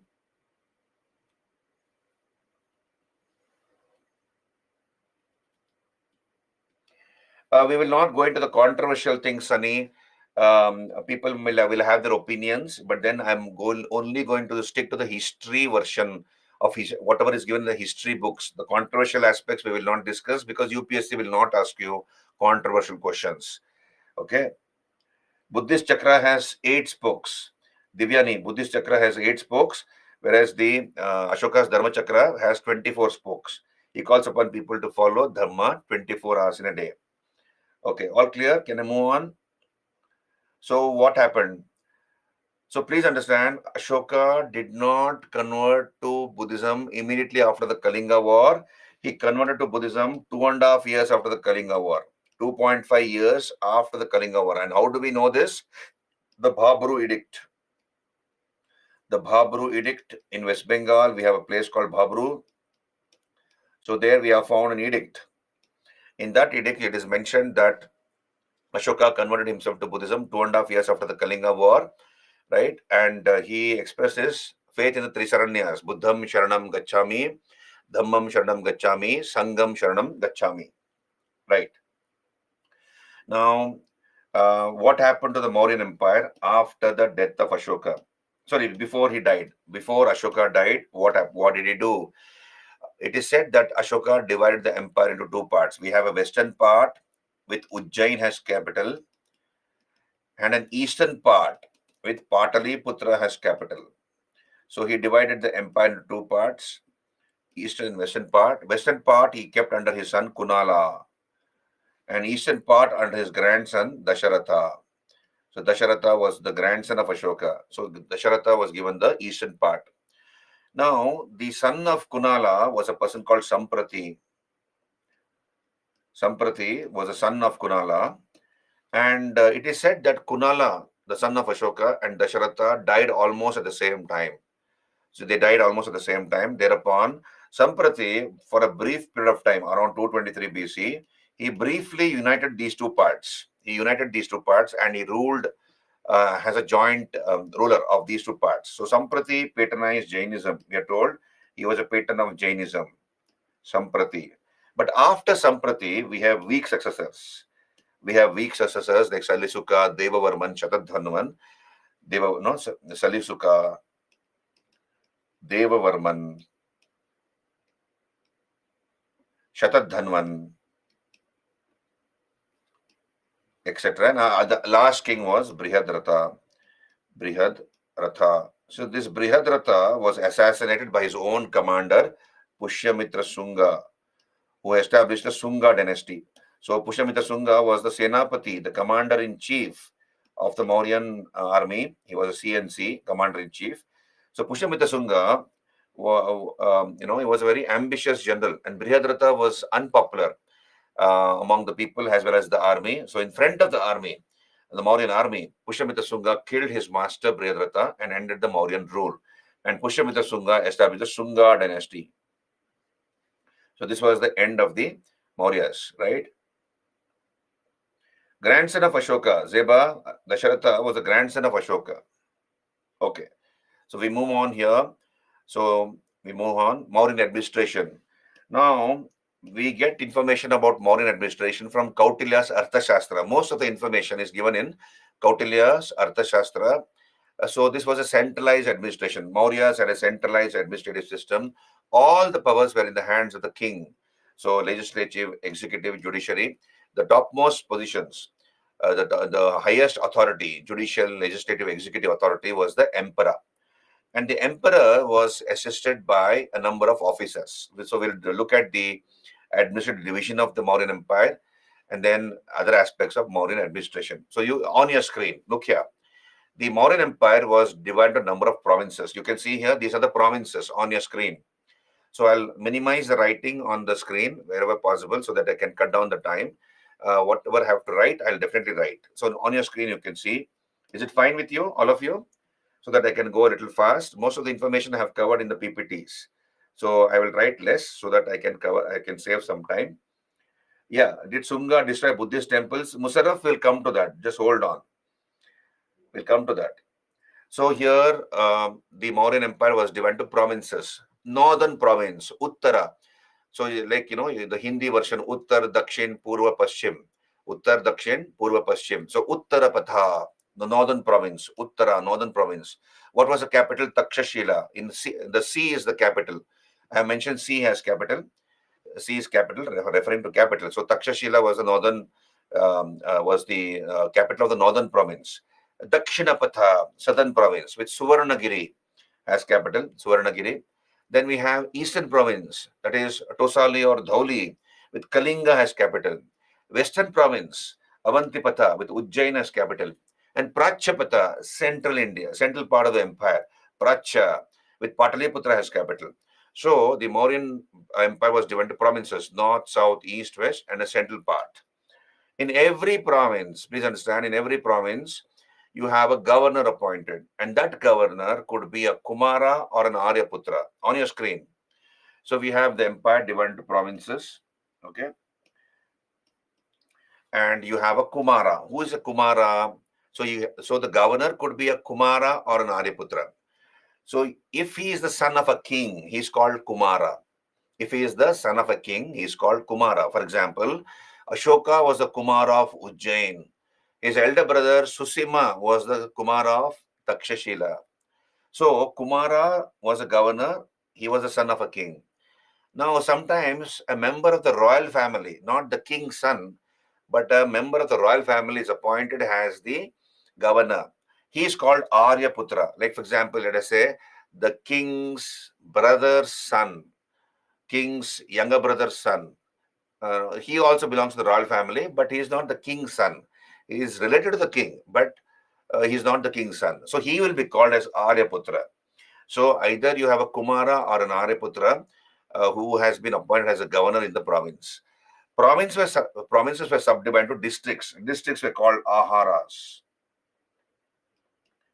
Districts were called Aharas. We have three officers at the district level.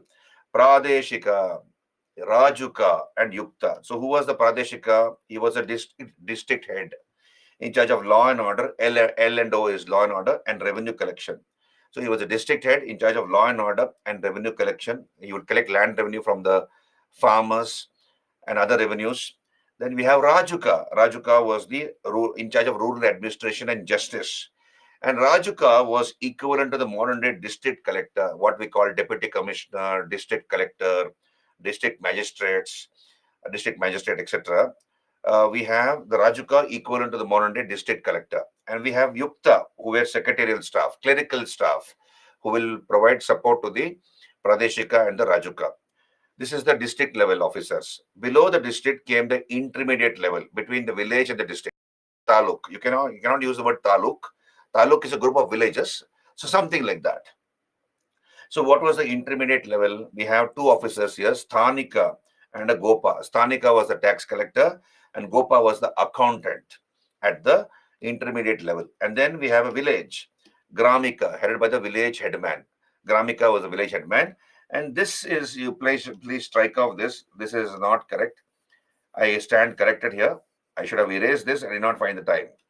Agronomy was an officer in charge of road construction.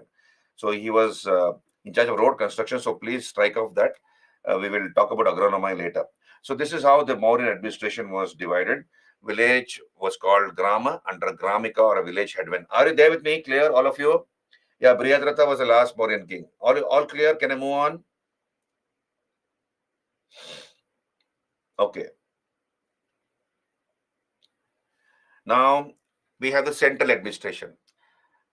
Now, at the central level, there were 4 levels of officers. They might ask you in the UPSC, arrange the Mauryan officers or officials in the order of their hierarchy. In the order of their hierarchy. So this is the hierarchy on your screen: Tirthas, Adhyakshas, Mahamattas, Amatyas. That's how it is. That's how it was. Tirthas, Adhyakshas, Mahamattas, Amatyas. Now, who are the Tirthas?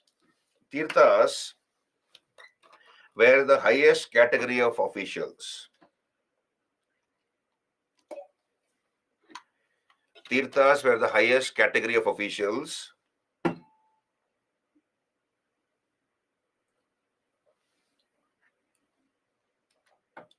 They formed the inner council and they were apart from the council of ministers. They formed the inner council and they were apart from the council of ministers. So we had a separate council of ministers. This was like a core team. It was like a kitchen cabinet of the president of America. So here you have a kitchen cabinet, where the core group. That was known as the Tirthas. How many Tirthas were there? 18 Tirthas. And please remember these 18. Not everybody is every officer is important, but they have given you important Tirthas. The first 4 were the highest functionaries amongst the Tirthas. We have a Mantrin, Chief Minister, Senapati, the Commander in Chief, Purohita, and the Yuvaraja. So among the 18 Tirthas, these were the topmost: the Mantri, the Purohita, the Senapati, and the Yuvaraj. So these 4 were the highest functionaries amongst the Tirthas. Then we have other officers in charge of the palace, Dauvarika, in charge of the palace, Chief Collector of Taxes, Samaharta, Sannidhata, Treasury Chief, Process 3, IG of Prisons, Inspector General of Prisons, IG of Prisons, Process 3, Antarvesika, Chief of the Harem. What is Harem? Where women were kept. Now, please understand, those days, particularly from the later Vedic period onwards, we have seen how the women lost their position. So women had become objects of lust and objects of position, unfortunately. So let us say somebody wants to curry favors from the emperor. He wants to get some favor from the emperor. So he'll bring gifts to the emperor, gold, diamond, some very exotic fruits or food, and some beautiful women. And he will make a gift to the emperor, all these things to get some favor from the emperor. So what will the emperor do? He will not take those women into the palace.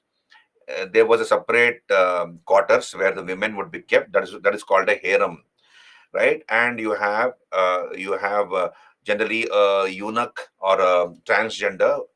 They were appointed to supervise these women in the harem, and the king would visit the harem whenever he felt like. The king would have a chief queen. The chief queen will be with the king in the palace, and her children will be the descendants to the throne, right? Not they will succeed to the throne, not the women of the harem. If the king wants, he can make some woman in the harem as his queen if he wants to. That is up to the king. But this is known as harem. So from the time of the Mauryas, we have a reference to harem. So there was an officer who was the chief of the harem. He's called Antarvesika. Antarvesika. So the city constable Nayaka, Vyavaharika, chief judge, Dandapal, police chief, Antapal, chief of the frontier defense, that is the border areas. So these are the important tirthas. So all these details we get in the Arthashastra. Please understand, nowhere in the Arthashastra does Kautilya tell us that he was the prime minister of Chandragupta Maurya. Nowhere does he tell us that. But then he gives so much of details of administration that historians presume that only a prime minister could know so many details. Unless he's a prime minister, he will not know so much of details of administration, right? So we have second category of officials, adhyakshas. So there were 27 departments with 26 adhyakshas. Very interesting. 27 departments with 26 adhyakshas. Adhyakshas mostly performed economic functions and some military duties. Now, which was a department with with no adhyaksha, the fisheries department. The fisheries department did not have an adhyaksha. So these are the 26 adhyakshas. Everything ends with an adhyaksha. You can see here, I have put the list of adhyakshas. So um, Akara Adhyaksha. So first, you remember the first part of the word, because the second part ends with Adhyaksha. Akara Adhyaksha. Akara means in charge of mines and minerals. The officer in charge of mines and minerals. Akapala Adhyaksha in charge of accounts. Kupya, forest produce. Lakshana, mint, coins, where coins were minted. Panya Adhyaksha, trade and commerce, etc. Pautava or Tulamana Adhyaksha, weights and measures. Sita Adhyaksha in charge of crown lands. Crown lands is that land where all the proceeds will go to the king. Whatever is grown there will go to the king's treasury. It will not be taxed. Then Shulka, customs and tolls. Sura, excise, drinks, alcoholic beverages, alcoholic drinks. Sura. Then Sutra, handlooms. Vivita, pasture lands, grasslands. Samstha Adhyaksha, in charge of markets, check wrong practices. So if somebody is cheating with respect to weights and measures, that person will be punished. So that was officer in charge of markets, Samstha Adhyaksha. Pattana Adhyaksha, in charge of ports. So these are the Adhyakshas.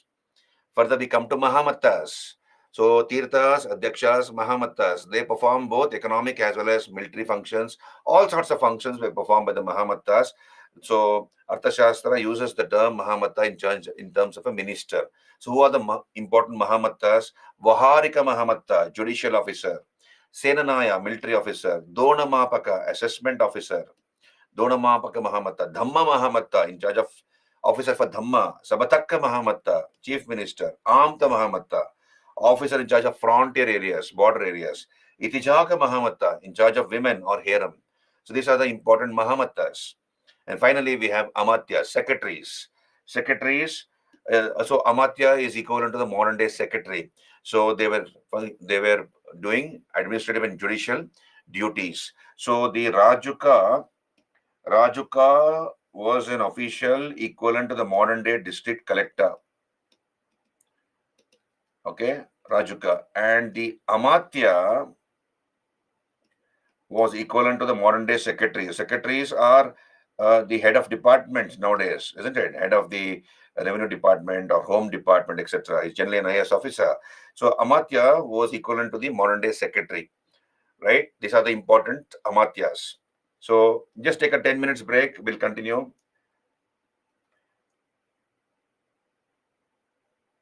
Sham, revise. Please revise,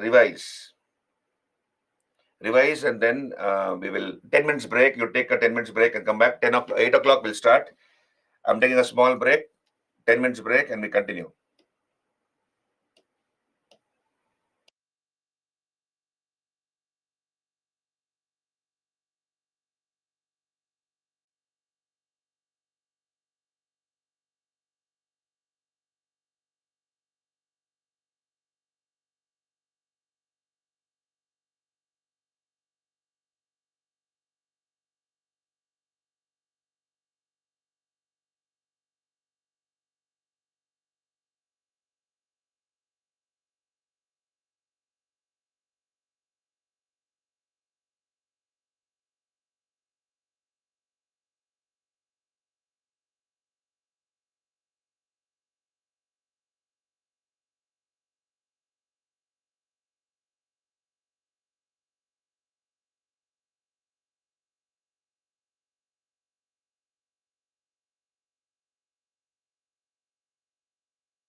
Good morning once again.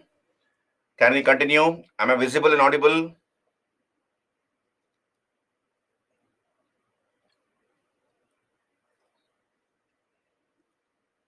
Great. Sham says, Sir, so many facts and names in this chapter, how to remember? Sham, I told you, please revise. See, I could have, my way of dealing with the subject is to do it in a broad manner. I cover it in a broad manner so that, most of the aspects are covered in the class and nothing is a surprise to you. So when you read the textbook, it will be a supplement to the classroom lecture as well as the PPTs. So I'm trying to ease your work. Now, what you need to do is to revise, read the textbook and then revise the PPTs, and that should be more than sufficient. Whatever is not clear in the lecture or in the PPTs, you can, when you read the textbook, things become clear to you. Okay, is that fine, all of you? Can I continue?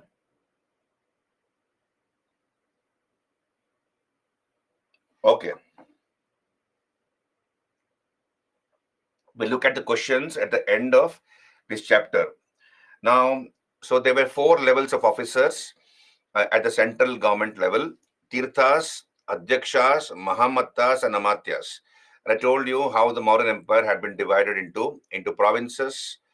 Then we have a district or a Ahara, and then we have an intermediate level, and then you have a village level. Then we'll come to other aspects, judicial administration. Now, the emperor was the highest judicial authority. The highest court of justice was the emperor, and we have the law divided to civil and criminal. Civil law was called Dharmastya. Civil law was called Dharmastya, and criminal law was called Kantaka Shodhana. Kantaka Shodhana. So whenever you have a problem reading such words, these are all in Sanskrit language. Now, Arthashastra is in partly prose, partly poetry in Sanskrit language. So Kantaka Shodhana, just divide the word into 2 parts or 2 or 3 parts, and then you'll be able to better understand. Kantaka Shodhana, criminal courts. And Megasthenes, the ambassador sent by Seleucus Nicator to the court of Chandragupta Maurya, tells us that crimes are very, very less because, and people used to keep their doors unlocked. So they had a high moral sense and crimes are very, very less, he says. But then please understand here, his interpretation is not correct. There was a very harsh penal code. The penal code was very, very harsh. That is the reason why the crimes were very less. What is the meaning of harsh penal code? Severe punishment was given. Somebody who robbed more than 40 panas, it was capital punishment. That is death sentence. Death sentence is capital punishment. And less than 40 panas, it was mutilation of limbs. Mutilation of limbs. That is cutting off fingers, nose, ears, disgorging of eyes. So people were very, very afraid. And that is why we see less crime in the Mauryan period, not because the Mauryan society had a high moral sense as put by Megasthenes. Further, we have a trial by ordeal. Trial by ordeal was there, or divine tests. What is this divine test or trial by ordeal? Let's say somebody has been accused of a theft. Let's say there's a domestic servant and he or she is accused of a theft by the owner of that house. So that person will be made to, what is the meaning of trial by ordeal? So let us say that person is asked to walk on a bed of hot burning coal and on his bare feet. So on their bare feet, if they're asked to walk on hot burning coal, nothing happens to the feet, then that person is innocent. If his feet is burned, that means he is guilty. So that is called divine test or trial by ordeal. Or somebody is made to, a suspect is made to drink hot boiling oil. So something, if his throat is burned, that means he is guilty. Nothing happens to his throat, that means he is innocent. That's called trial by ordeal.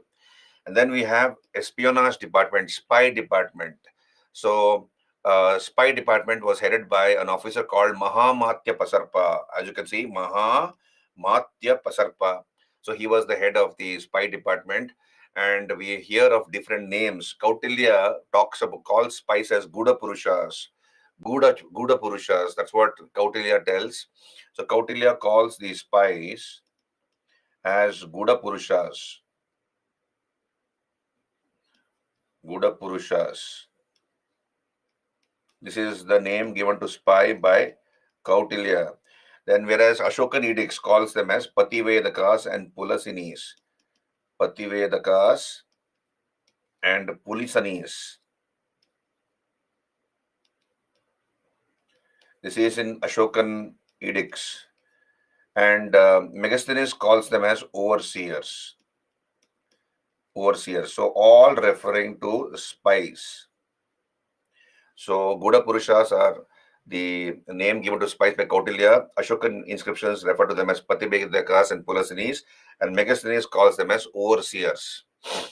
Okay. So, then let us talk about what is the information Megasthenes gives in his Indica. As I've already told you, the original Indica was lost. So, Megasthenes wrote a book called Indica. The original Indica was lost, but many Greek and Roman writers had read the Indica in the original, and they, in their writings, quote extensively from the Indica.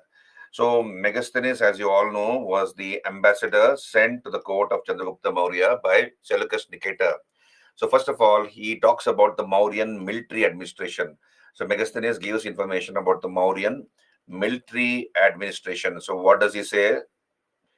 So, here he says the Mauryan military was run by a military board. So, there was a military board which ran the Mauryan military. It consisted of totally 30 members, divided into 6 committees of 5 members each. So each committee, so there were 6 committees. Each committee consisted of 5 members. So totally 30-member board was there. And each of these committees dealt with a particular wing of the armed forces. You can see here. So each committee dealt with a particular wing of the armed forces. So you have the six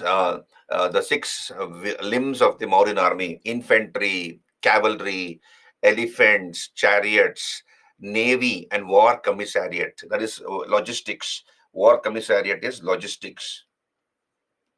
So somebody's horse is wounded or horse has died, they'll replace that wounded horse or a dead horse with another horse. The chariot wheel has got spoiled, so they'll repair the chariot wheel or they'll replace the wheel totally. So that was the war commissariat. So the Mauryan army was given to six wings: infantry, cavalry, elephants, chariots, navy, and war commissariat. Right. So this is the Mauryan military according to Megasthenes, given in his Indica. Similarly, he talks about the Mauryan administration of Patliputra. He talks about um, um, Patliputra. He tells us that the city of Patliputra was run by a city council. He calls it as Estinomoi. Estinomoi. So this was a council which ran the city of Patliputra. It consisted of 30 members divided into 6 committees of 5 members each. Each committee of this city was in charge of a particular aspect of city administration. So Patliputra was run by a city council consisting of 30 members divided into 6 committees of 5 members each. And each committee looked after a particular aspect of city administration. For example, you can see on your screen here, I go back there.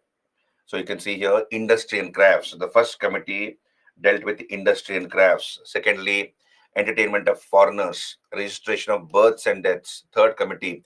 So Mauryas were one of the earliest to bring about a census. So census, why is census done? That is count of death and birth. This is to allocate scarce resources.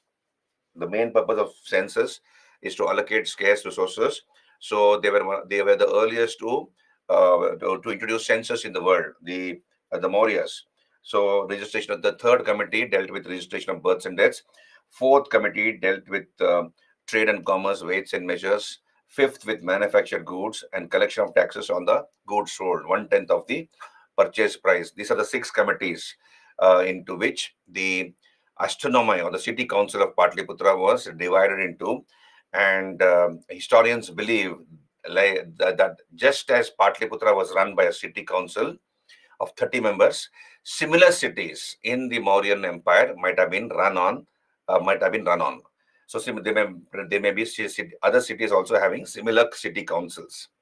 The head of the city administration was the mayor. He was called Nagarika. You can see here, he was equivalent to the modern day mayor, Nagarika, assisted by two officers, Sthanika and Gopa. The police commissioner in charge of the city police law and order was Rakshin. So he was equivalent to the modern day police commissioner. So this is about city administration, which Megasthenes talks about. So he talks about the Mauryan military administration. He talks about the city administration of Patliputra. Megasthenes also talks about the Mauryan society.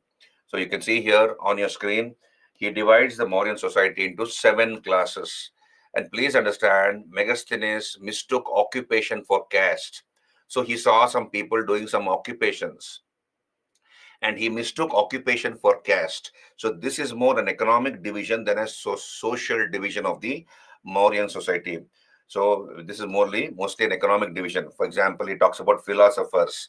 So obviously, you must have seen Brahmins, priests, etc. So he calls them as philosophers, cultivators. So people doing agriculture, he calls them as cultivators. Then soldiers, then herdsmen, people who took their cattle for grazing, herding of cattle or sheep. So herdsmen, artisans, engaging in small scale and cottage industries, magistrates, judges, counselors. So he divides the Mauryan society into 7 classes. Very interestingly, he failed to mention traders and merchants. Traders and merchants were played an important role in the Mauryan society. He fails to mention that. Then Megasthenes also gives us information, and at times he is inaccurate. He says slavery did not exist in the Mauryan period. There was no slavery in India. Neither was there usury, and in these two aspects he is incorrect. Now, how do we know that slavery existed in the Mauryan period? The rock edicts of Ashoka, isn't it? The major rock edict of Ashoka, he says, treat your slaves in a humane manner, okay, in a proper manner, in a humane manner. Similarly, we have the Kalinga War. What did Ashoka do in the Kalinga War? What does the 13th major rock edict tell us? 1 lakh people were killed, 1.5 lakh people were taken prisoners. So 1.5 lakh people were taken prisoners by Ashoka. What did he do with these 1.5 lakh prisoners?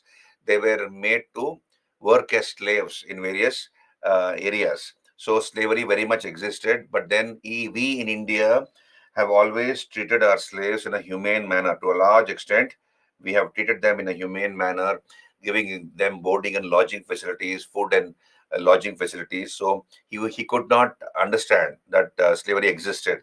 So he says slavery did not exist. Usury, what is usury? Money lending. Money lending was very much there in the Mauryan period. The rate of interest on money lent was 15% to 60% per annum. Rate of interest on money lent, minimum 15% and 60% maximum. So in these two areas, he's wrong. Similarly, he says there were no famines in India. So we know this, that during the time of Chandragupta Maurya, we have 2 inscriptions, Mahastan and Suhagaura inscriptions, which talk about the famine relief measures undertaken by the government of Chandragupta Maurya. Similarly, there was a famine which led to Chandragupta Maurya along with Bhadrabahu going away to South India. So famines very much existed. But then Megasthenes says there was no famines in India. So he's not correct there. And then thirdly, he says there was a very low crime rate and high moral values. So low crime rate was not because of high moral values, because of a very harsh penal code. The punishment was very, very severe. If somebody was found guilty of crime, a death sentence was there, including mutilation of limbs was there, and therefore crimes were very, very less. But he says it was because of high moral values. So in these aspects, Megasthenes is not correct, right? Further, we talk about Mauryan society. So how was the society like? Basically, we have the no smooth functioning of the Varnashrama system, Varna system. So Brahmana, Kshatriya, Vaishya, Shudra. So these did not function very smoothly during the Mauryan period. We have rapid socio-economic changes happening. So what are the rapid socio-economic changes happening? Please understand this. The Mauryas ruled almost the whole of India, and they brought about a lot of they brought about peace and order. Law and order was maintained. So at the same time, you have extension of agriculture. So what is extension of agriculture? Forests were cut down and brought under the plow. They were converted into agricultural lands. Many new areas were being conquered. You have also foreigners coming into India, like Greeks and Romans came during the Mauryan period, and many of them interbred, that is, they mixed with the local population. And you have a mixed breed coming into existence.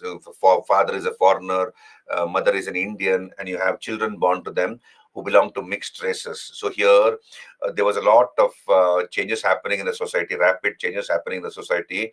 Therefore, the Brahmanas, the people who wrote the rules, the societal rules, the Dharma Shastras, the Smritis, they made the society very rigid.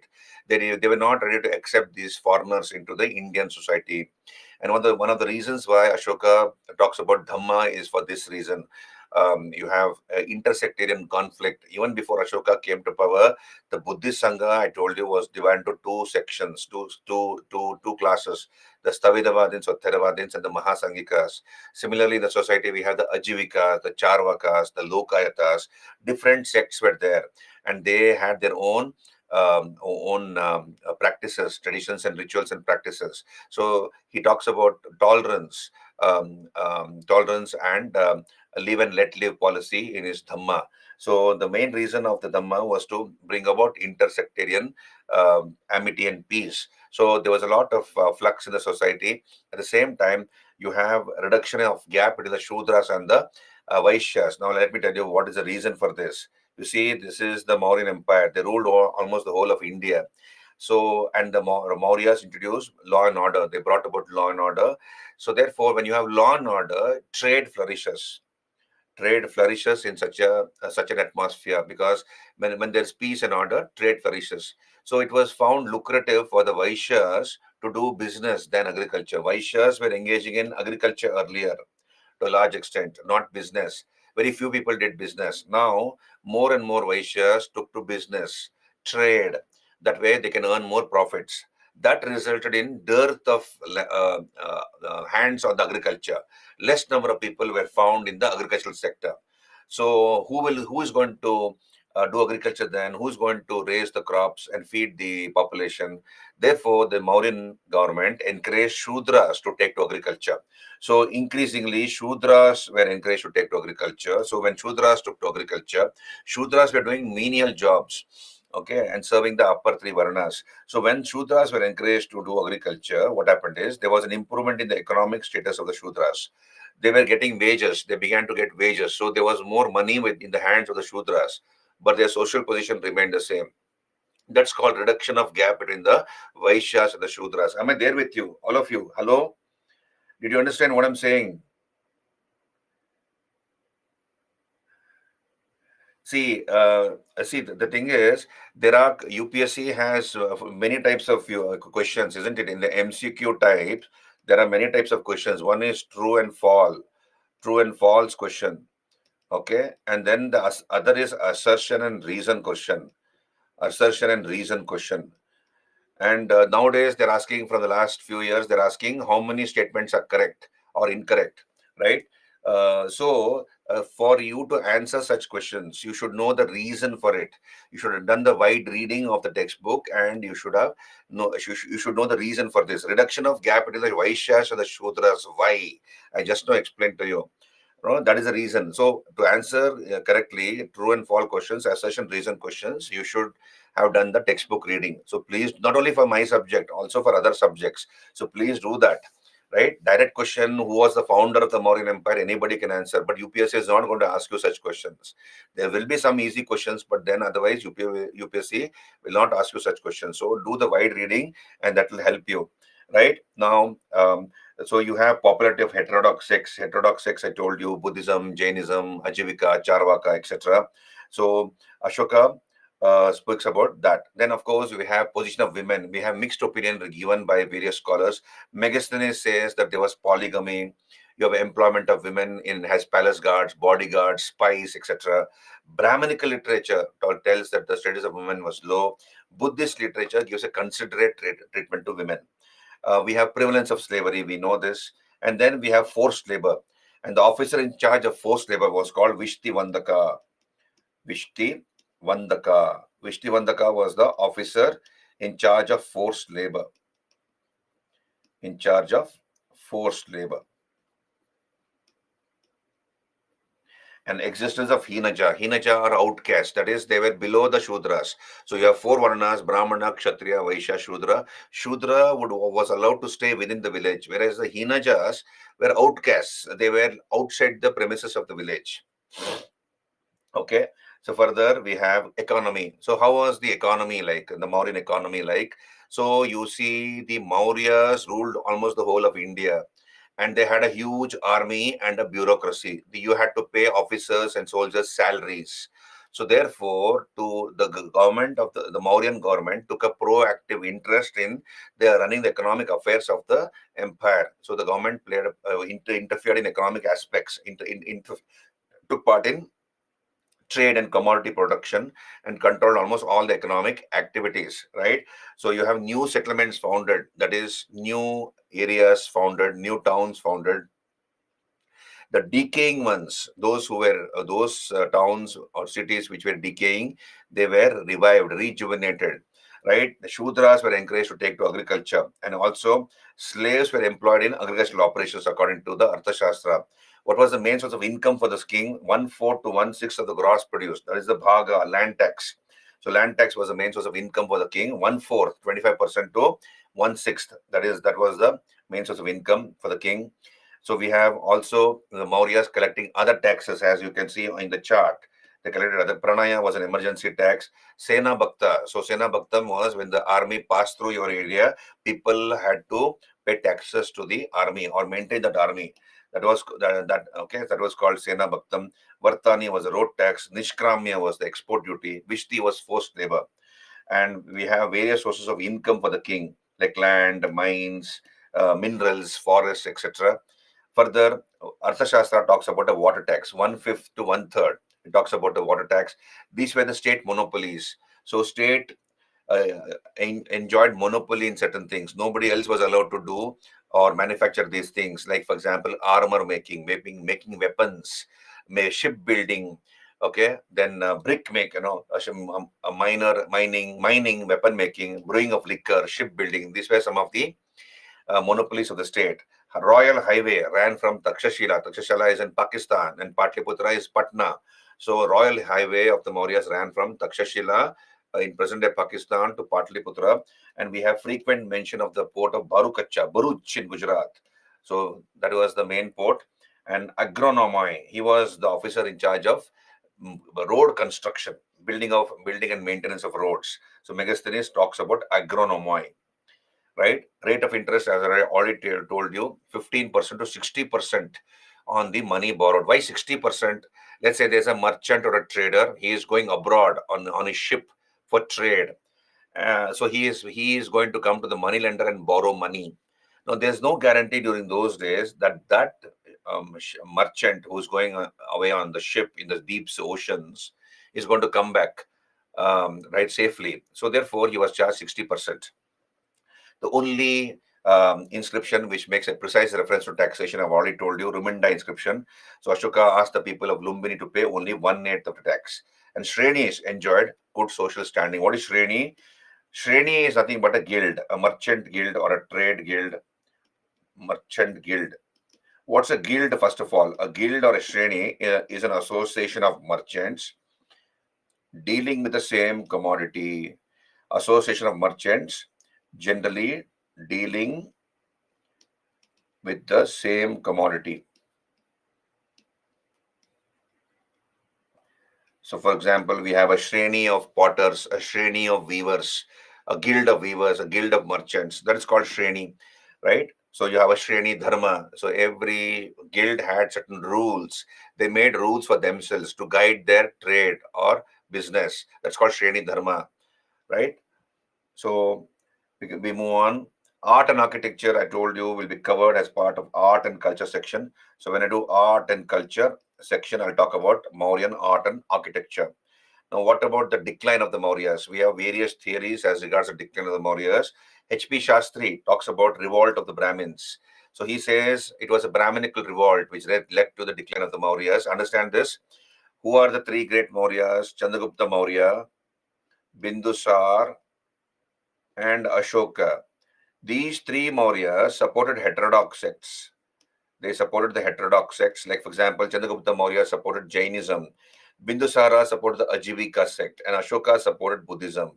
So H.P. Shastri says that the Brahmins were very, very angry with the Mauryas because the Mauryas, the great Mauryas, were not supporting the Brahminical religion or the Vedic religion, and the Brahmins were waiting for an opportunity to put an end to the Mauryas.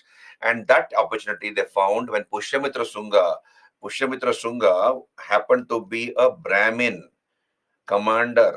He happened to be a Brahmin commander of the Mauryan army, and he killed the last king Brihadratha and ended the Mauryan rule. We all know this. Now, please understand, H.P. Shastri's theory has been rejected by scholars. Why? It was nothing like a Brahminical counter-revolution. It was just the case of an ambitious general taking advantage of a weak ruler. Brihadratha was a weak ruler, right? And Pushyamitra Shunga happened to be very, very ambitious. He wanted to be the king. Incidentally, he was a Brahmin. So it doesn't mean that it was a Brahminical counter-revolution. So this theory has been rejected by scholars. So secondly, we have the pacifist policies of Ashoka, account given by H.C. Rai Chaudhary. So what is this pacifist policies of Ashoka? The Mauryan army was not used after the Kalinga war for 28 years, almost 28, 29 years. The Mauryan army was not used for warfare. And therefore, H.C. Rai Chaudhary was of the opinion that it lost its fighting instinct, it lost its fighting capacity. This particular theory again was rejected. It is true that there was no war after the Kalinga war, but the Mauryan army was used to maintain law and order over the extensive Mauryan empire. So if there was an internal revolt, the army was sent to put down the revolt, and of course the army officers would keep the soldiers in good spirits and in ship and shape because of military exercises, etc. So we cannot say that the army lost its fighting capacity, and that is the reason why it contributed to the decline of the Mauryas. So that is again not accepted by scholars. D.D. Kosambi says that economic crisis was the main reason for the decline of the Mauryas. So, what is this economic crisis? We notice that some of the debasement of Mauryan coins, debasement. So, that is the gold content, debasement of Mauryan coins. So, we see that wherever a few Mauryan coins have been found, there is less gold content in them. So that reflects a society, that reflects an economy which was under strain, according to D.D. Kosambi. He says it shows since the gold content in the Mauryan coins in the later period is less, percentage of gold content is less. It shows that the economy of the Mauryas was under strain. But this theory again has been rejected because you have new settlements being founded, new towns and cities being founded even in the later Mauryan period. So again, this theory was rejected. The most acceptable theory was given by Romila Thapar, that is administrative defects. So Romila Thapar says that administrative defects were the main reason for the decline of the Mauryas. You see, the Mauryan administration was top heavy in the sense all the powers was in the hands of the emperor.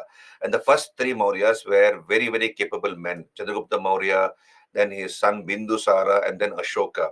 Unfortunately, after Ashoka, we had weak successors. Samprati, the son of Kunala, showed some promise for some time, and he was able to unite the two parts of the Mauryan Empire briefly. But after Samprati, we had weak rulers, and therefore the Mauryan Empire collapsed. And this theory of Romila Thapar was accepted by most of the scholars. So, did you understand the decline of the Mauryas?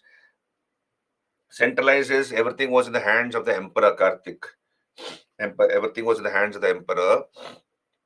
And this pretty much sums up the story of most of the dynasties and the empires, isn't it?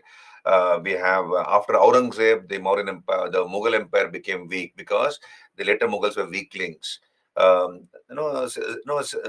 is pretty much sums up the story of all the empires. After Skandagupta, the Gupta Empire became weak because of weak successors, like that.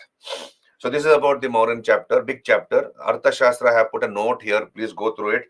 Arthashastra, written by Kautilya, It is both in prose and poetry. The original manuscript was found in a library in Mysore in 1905, as I've told you. It is divided to 15 parts, adhikaranas, and 180 subparts, prakaranas. So, what are the various topics the Arthashastra deals with? Kingship, Adhyaksha Prakara, various secretaries, Dharmastya, code of civil law, Kantaka Shodhana, criminal law. It talks about foreign policy, Saptanga theory of state. So I mentioned it here, Saptanga's theory of state. Kautilya says that a single wheel cannot move itself. The king cannot function alone. He requires the support of some people. And he mentions the Saptangas, that is the seven limbs of a king, Swami, Amatya, Mantri, Bala and Danda, army and police, etc. So he gives that list. He talks about foreign policy. He talks about various types of troops which the king has to marshal and organize. Then strategies to be taken by a weak king, and justifies the means. That is, what are the strategies to be taken by a weak king in dealing with a powerful king? Even now that is used. For example, when we talk about India, Pakistan. So we have fought more than 3 wars, including Kargil. So we have fought many wars. What has Pakistan done? Pakistan knows that she cannot defeat India because we are a much more powerful country. So Pakistan has befriended China, right? And we have befriended Russia from bygone times because during the Cold War, we required the support of Russia against America, and America was supporting Pakistan. So here, Kautilya's strategy one now is used by various states. So it is even now relevant, right? And of course, it talks about occult practices, magic, witchcraft, sorcery, etc., to be used by a king to stay in power or to perpetuate his power. Opani Sadaka. So the various items of expenditure for the king, various sources of income for the king. All these things are mentioned by Artha Kautilya in his Arthashastra. So let us look at the questions now. The UPSC questions. The name by which Ashoka is generally referred to in his inscriptions: Chakravarti, Dharmadeva, Dharmakirti, Piyadasi. We know Piyadasi was his official name. Then, which one of the following scripts of ancient India was written from right to left? Right to left. So Kharoshti is written from right to left, and along with Kharoshti we have Aramaic, isn't it? Aramaic is also written from right to left, like Urdu is written, and then left to right is your Brahmi script and the Greek script. But then UPSC has asked about Nandi Nagari and Sharada. So I have mentioned the answer here. Sharada was a script prevalent in Kashmir, and Nandi Nagari was used even by the Vijayanagar kings, Deccan and South India between 11th and 19th century. So this is Nandi Nagari. So the answer is, of course, Kharoshti. Then which one of the following edicts mention the personal name of Ashoka? So Kalsi, Rumindai, Special Kalinga Edict, Muski. So Muski was the turning point. 1915 it was discovered, and we come to know about Ashoka from there onwards. Right, Muski. 1998 they asked this question. Then fourth question, which one of the following ancient Indian records is the earliest royal order to preserve food grains to be utilized during the crisis in the country? That is Sohagara copper plate inscription. In the Gorakhpur district of UP, we have the Sohagara copper plate inscription, which talks about the famine relief measures undertaken by the government of Chandragupta Maurya, not Rumindai, not Prayaga, not Mehroli. Then the Ashokan major edicts, which tell us about the Sangam kingdom, include rock edicts. What? Rock edicts 2 and 13. So we have seen this, the Cholas, Cheras, Pandyas, Tambraparani mentioned in major rock edict number 2. And again, major rock edict number 13 mentions about the southern kingdoms. The ancient Indian play Mudra Rakshasa of Vishakadatta has its subject as what? The court intrigues at the time of Chandragupta Maurya. The court politics at the time of Chandragupta Maurya. That is the main theme of Mudra Rakshasa. It also talks about the Mauryan revolution. Then the national motto of India, Satyameva Jayate, inscribed below the emblem of India, is taken from the Mundaka Upanishad. You see here, I told you, you have the Ashokan pillar. Ashokan pillar is there, right? We have 3 parts to the Ashokan pillar. We have the inverted lotus. We have the abacus, consisting of the Dharma Chakra and 4 animals there: elephant, lion, horse, and bull. And then, of course, we have either one, we have the capital on top here, isn't it? Is the capital 1 lion or 4 lions, and either 1 horse, 1 elephant, or 1 horse, or 1 bull. Now, what the what the government of India did is, when it came to national emblem, they removed the wild animals. That is, from the abacus, elephant was removed and lion was removed.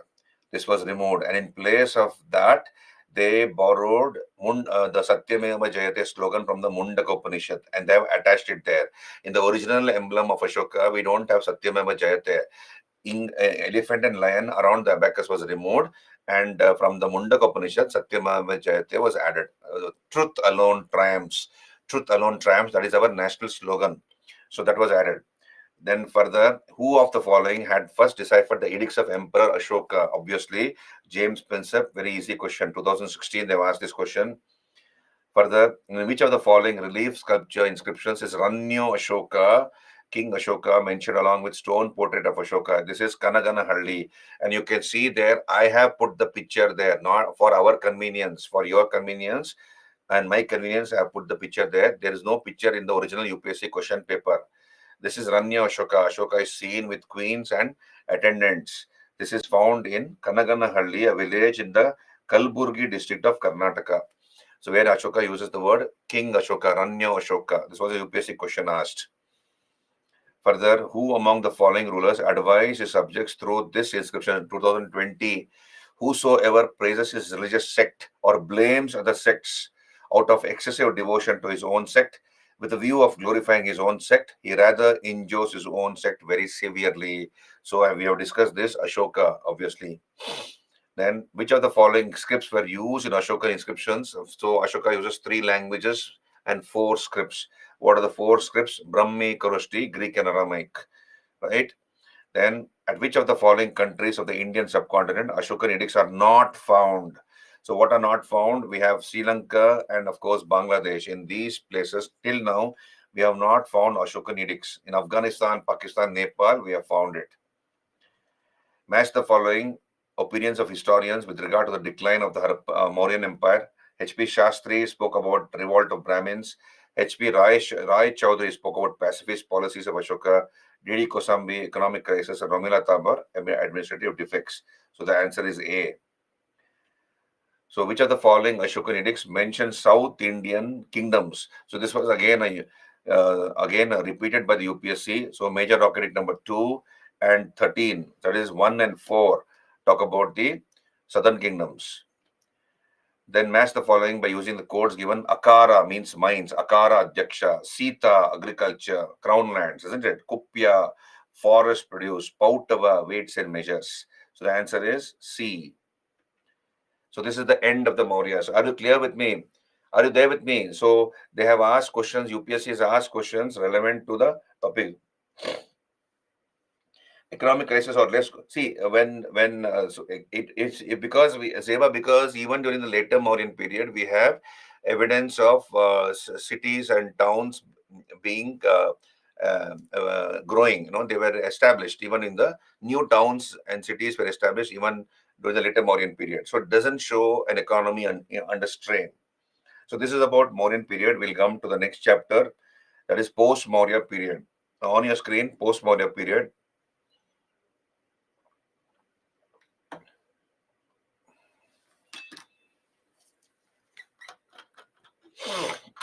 Mains Akshata, mains chapter mostly with respect to art and culture.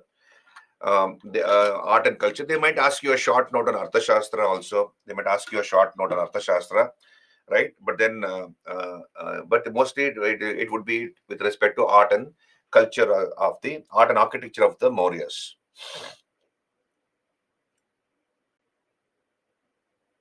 Yeah, Manpreet. Yes, on one such boulders are found at 8 places, and the same messages are there. 14 major rock edicts on one boulder, and such boulders are found at 8 places.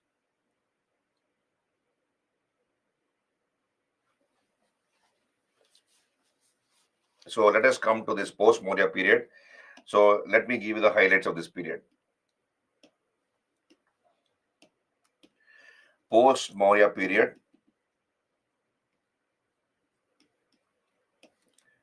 200 BC to 300 AD. A period of 500 years. Now, if we take the map of India like this, you see here, this is the map of India. So who succeeded the Mauryas? So we see Sungas. Sungas succeeded the Mauryas. So in this chapter, we study about Sungas and Kanvas. Sungas were succeeded by the Kanvas. Sungas. So Pushyamitra Sunga killed the last Mauryan ruler Brihadrata and established the Sunga dynasty. So we study about the important Sunga kings, and Sungas were succeeded by the Kanvas. And in the south, we have the Shatavahanas. Shatavahanas succeeded in the south of India.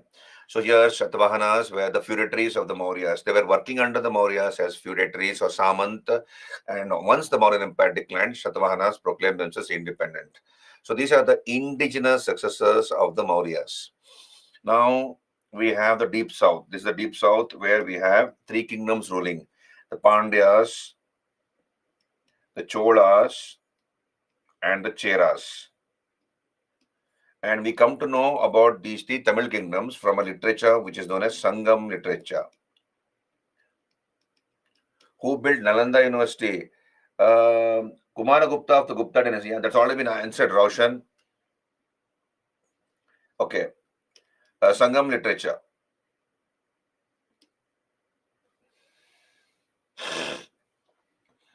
So, from the so-called Sangam literature, we come to know about the political, social, economic, and religious conditions of the Deep South. And we also study what is known as megalithic culture in this chapter. Megalithic culture or big Stone Age culture. Okay, what is this megalithic culture? The Cholas, Cheras, Pandyas are said to belong to the late megalithic phase, when the megalithic phase was slowly coming to an end. So what is this megalithic culture? I'll talk about it later. So then we also have some foreign tribes coming into India during this time and establishing kingdoms. So we have foreign tribes like the Bactrian Greeks. So from the northwest, we have the Bactrian Greeks coming into India and establishing kingdoms. And please remember, Alexander had come, isn't it? Alexander had come and he had gone back. I told you, Alexander, when did he come? He came to India in 326 BC up to the river Bias. 326 BC, he came up to the river Bias, and many of the Greek soldiers and officers did not go back along with Alexander. They stayed back in northern Afghanistan. And northern Afghanistan is called Bactria. In Greek books, northern Afghanistan is called Bactria, and these Greeks came to be called Bactrian Greeks. So they married the local women of that area and they were living there. Now, during the post-Maurya period, we see these Bactrian Greeks coming into India or being pushed into India. We'll talk about it. Bactrian Greeks were the first to come, followed by the Scythians, a Central Asian tribe called the Scythians, who are also called Shakas. So they also came into India and established many kingdoms. The third foreigners to come were the Parthians. Parthians, they were from Parthia in northern Iran. So the Parthians came, and lastly the Kushanas came. Kushanas were a tribe from Central Asia. So these are the foreign tribes who came into India: the Bactrian Greeks, the Scythians or the Shakas, the Parthians, and the Kushanas. Okay, and they influenced our history and culture. They were foreigners, so they brought along with them their distinct culture and way of life. Now, the post-Maurya period is called as Dark Age. So, classical historians, that is the historians of yesteryears, called this period as the Dark Age. Why it was called Dark Age? Because you have political fragmentation of India. India had got politically fragmented, isn't it? Mauryas had brought political homogeneity. They were ruling the whole of India. Now the Mauryan Empire had collapsed, and in place of the Mauryas, we have small kingdoms coming into existence. So you have the political fragmentation of India. So therefore, and many of these kingdoms were ruled by foreigners. So the classical historians, that is historians of yesteryears, call this period as the Dark Age, whereas modern historians call the post-Maurya period as the Mercantile Age of India. Mercantile Age of India. So this is according to modern historians. India had flourishing trade with various parts of the world. So India had flourishing trade with various parts of the world. You see here, this is India, this is India. So we have West Africa, this is West Africa. So India had trade with West Africa. So via the Persian Gulf with the West Asia, with West Asia, including the Roman Empire, right? And via the Bay of Bengal, we have India having trade with Southeast Asian countries. Sorry, with Burma, with Myanmar,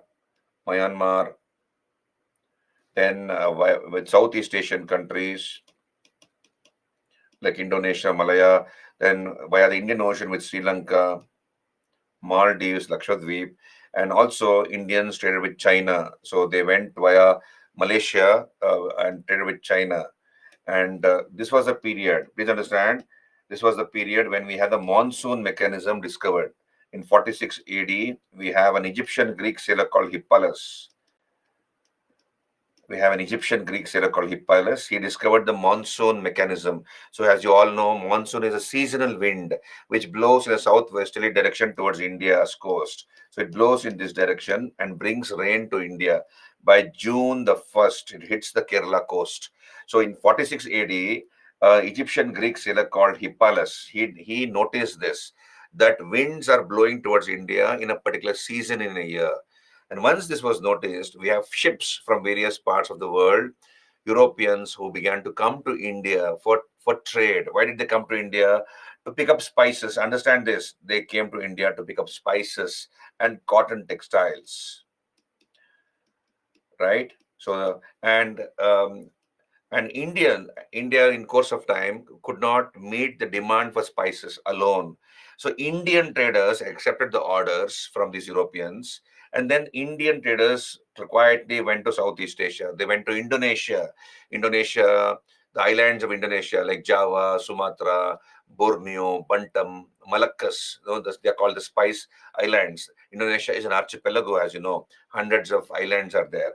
And Indonesia has more spices than India. Indians knew that. So what the Indian traders would do is they would quietly come to Indonesia at a very cheap price. They'll pick up huge amount of spices and bring it back to India and sell it to the Western merchants. So in our ancient Indian literature, this area, that is Indonesia, has been called Suvarna Dvipa, Suvarna Dvip, or Suvarna Bhumi. Suvarna means gold, golden islands, because these Indonesian archipelago enabled India to earn a lot of profits. So we look at the important ports on the west coast of India, east coast of India, right? And what are the various countries with which India traded? And India had a favorable balance of trade. That is, India exported more. India used to export more and import less. So we had a favorable balance of trade. That way, more money, more bullion. What is bullion? Gold and silver coins. Gold and silver coins were coming into India. So India had a very flourishing trade during this period. So this period, the post-Maurya period, is called the mercantile age of India. So we have remarkable progress or developments in certain areas. For example, in the area of trade and commerce, in the area of trade, in the area of literature, we have great progress in this period. In the area of art and architecture, particularly the Sarnath school of Buddhist art. So not Sarnath. So in the field of art and architecture, we have great progress during this period. Trade, literature, art, and architecture. So these are the highlights of this period. Did you understand? Hello, are you clear? So we'll look at the important foreign dynasties first of all. Then we look at the indigenous dynasties which succeeded the Mauryas, and then we'll come to the mercantile age of India, and then we'll come to megalithic culture and Sangam age, right? How the knowledge of monsoon winds help increase trade with Western countries. Yeah, once the mechanism of the monsoon was discovered, lot of foreigners began to come to India during the monsoon period because it was easy to sail. So the winds are favorably blowing towards India, so they just have to adjust their sails, the sails of their ship. The wind gets trapped in those cloth, in those sails, and then they'll push the ships, and they just have to maneuver and come to India. And in the no, in the retreating monsoon time, that is when the monsoon when the winds have changed direction, you have the ships going back to those countries. So therefore, this way, it helped India to trade with Western countries. A lot of foreigners began to come to India during this period, right? So we'll come back here. This is the important aspect of the post Maurya period, 200 BC to 300 AD. So we look at the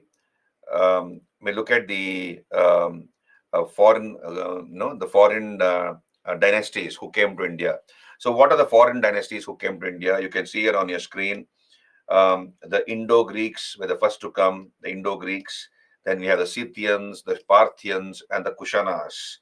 Now you can see on your screen the Great Wall of China.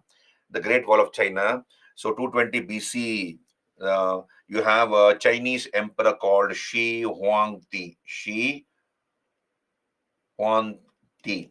So this Shi Huangdi, around 220 BC, completed the Great Wall of China. And what was the reason why the Great Wall of China was constructed? You can see on your screen. This is the length of the Great Wall of China, the red color line, right? You have Central Asian tribes from Central Asia. Tribes used to enter into China and engage in loot, plunder, and rapine. This was a big headache for the Chinese emperors. So to solve this problem forever, these Chinese emperors began to build a wall, which is now called the Great Wall of China. You can see here on your screen what is the length of the wall. It is more than half the circumference of the earth. You see, the length of the wall is 21,196.18 kilometers. The total circumference of the earth is 40,075 kilometers. So this is slightly longer than the wall. Of course, in many areas, the wall has collapsed.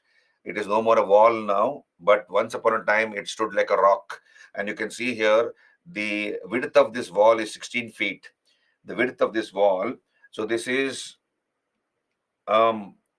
it's a wonder of the world how these Chinese were able to make this. So Chinese are known to be great builders. 16 feet width, and of course 22 to 25 feet in height. And you have watchtowers like this, watchtowers at intervals. You can see here watchtowers, and this wall is running, all the way. So thousands of kilometers. So it became very difficult for the Central Asian tribes to enter into China and engage in loot and plunder. And please understand, the completion of the Great Wall of China coincided with also these foreign tribes coming into India. So Central Asia was a very volatile place, politically a very volatile place, not peaceful. Intertribal conflicts were going on. It was not peaceful. So therefore, you have many of these foreigners coming into India because they could not enter into China, penetrate into China because of the Great Wall. Now, first of all, the first to come to India were the Indo-Greeks or the Bactrian Greeks. I told you Alexander came into the country and he went back, but many of the Greeks stayed back in northern Afghanistan. Many of the Greeks stayed back in northern Afghanistan, and northern Afghanistan in Greek literature is called Bactria. So these Greeks came to be called Bactrian Greeks. So what happened here? Now look here. What's the background here?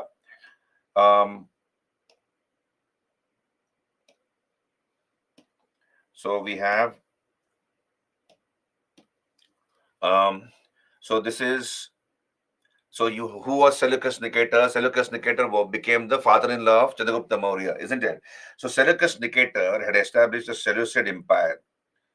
He had established a Seleucid empire, and around 300 BC, the Seleucid empire became weak. The empire established by Seleucus Nicator became weak, and an area called Bactria seceded from this. It broke away from the Seleucid empire.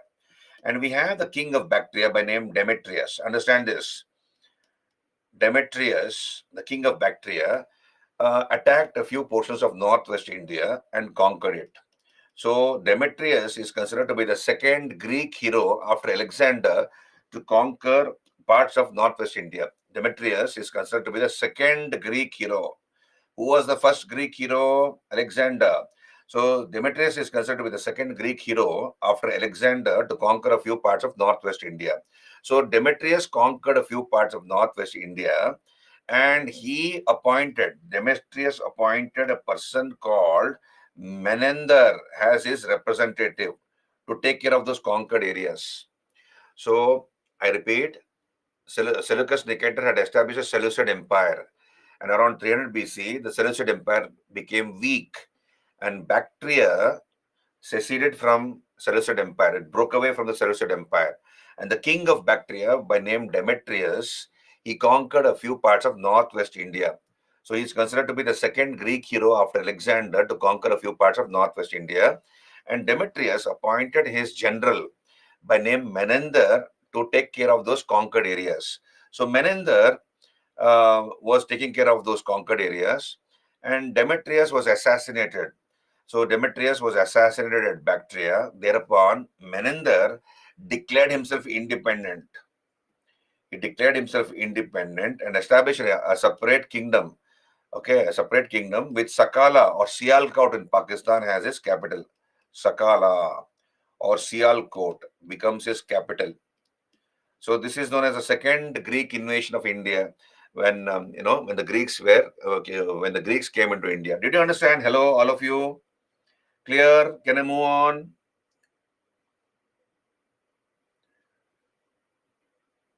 Yeah. Satyam, no. Whatever. Demetrius. It's Demetrius. So Demetrius, he is considered to be the second Greek hero after Alexander to conquer a few parts of northwest India. Niki. See, I told you, Seleucid Empire was established by Seleucus Nicator, the father-in-law of Chandragupta Maurya. And around 300 BC, Seleucid Empire became weak. Bactria, which was part of the Seleucid Empire, you look at the chart there, the diagram I have put. So Bactria broke away from this Seleucid Empire. And who was the king of Bactria? This man called Demetrius. So he conquered a few parts of northwest India and appointed Menander as his representative to take care of those conquered areas in the northwest portions of India. But then Demetrius was assassinated at Bactria. Thereupon, Menander declared himself independent and made Sakala or Sialkot his capital. So Menander is considered to be the. Did you understand, Nikki?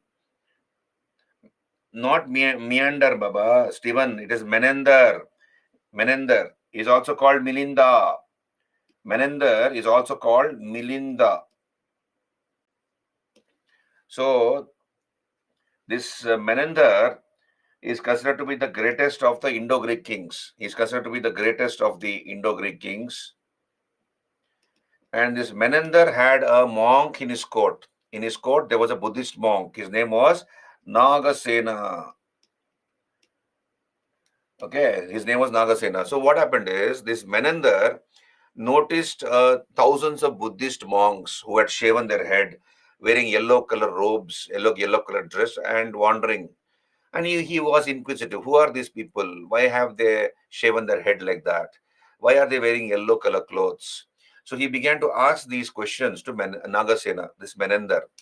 In other words, and Nagasena was able to answer all those queries, all those questions. In other words, Menander came to know everything about Buddhism and Lord Buddha, and he was so much impressed with that, whatever he heard from Nagasena, that Menander converted himself to Buddhism. He converted himself to Buddhism, right? Mahayana form of Buddhism. He converted himself to Mahayana form of Buddhism. And this dialogue between Menander and Nagasena, this question answer session between Menander and Nagasena is contained in a book. This is called Milinda Panha. Milinda Panha or Nagasena Bhikshu Sutra. Nagasena Bhikshu Sutra. This is so Milinda Panha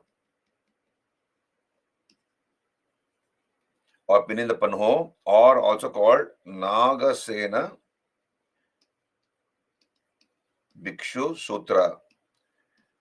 So this is written in Pali language by Nagasena himself. Now, so Nagasena has written this book, right?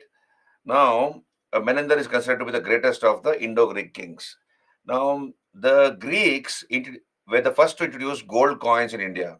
So you please understand, they were the first to introduce gold coins in India, and on a small scale. So they introduced gold coins in India on a small scale, and we have the names of their kings. Names of their kings are embossed on their coins. So we have two sides of a coin. Coin has two sides, obverse and reverse. Obverse side and reverse side. So on one side of the coin, we have the name of the king, a name of the Indo-Greek king. And on the other side, we have a Buddhist Dharma Chakra. Right. So from these coin legends, we can reconstruct the history of the Greeks. So numismatics helps us to reconstruct the history of the Indo-Greeks, right? And then we have the Greeks influencing Indian theater, and curtain is called Yavanika. Curtain is called Yavanika. So, for example, you have a single screen theater. Let's say you have, nowadays it's a rarity, but let us say you go to a single screen theater, or even you go to a mall where you have a theater. Generally, in a theater, you have a screen, isn't it? The movie is yet to begin before the advertisement is yet to begin. So, what will happen? Slowly, the screen will uh, part ways, or it might go up, right? So this was a Greek tradition. Before the drama or the program began, the curtain will slowly go up, or it will be parted ways, and it will open up, and then the drama will begin. So this is a Greek contribution to Indian theater, and curtain has been called Yavanika. Further, the Greeks introduced military governorships called strategos. Military governorships called strategos. Military governorships called strategos. So what is this stratego? Understand this. Strategos. Strategos or military governorships. Military governorships. So let's say there's a king here. You see, this is the king. This is the king at apex.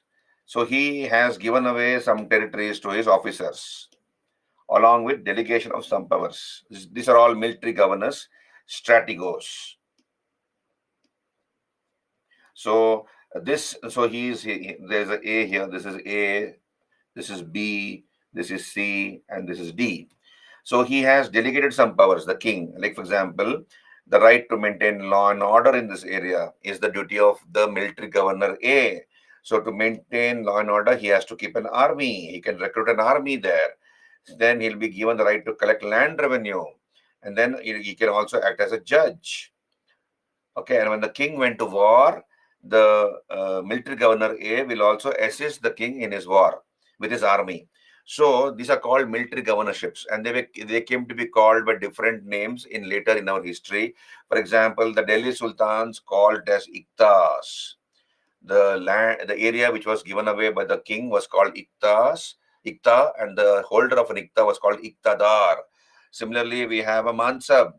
Under Mughals, it came to be called Mansab, and the land was called Jagir, and the officer was called Mansabdar. Marathas, they called it as Mokasa. Maratha called it as Mokasa. Then we have the Vijayanagar kings, who also gave away lands to their military governors. The military governors were called Nayakas or Palegars. Okay, Palegars, and the land which was given away to the military governor under the Vijayanagar king was called Amaram. So they are called Amaranayakas. So this particular tradition of military governorships were introduced by the Greeks. Did you understand? Hello?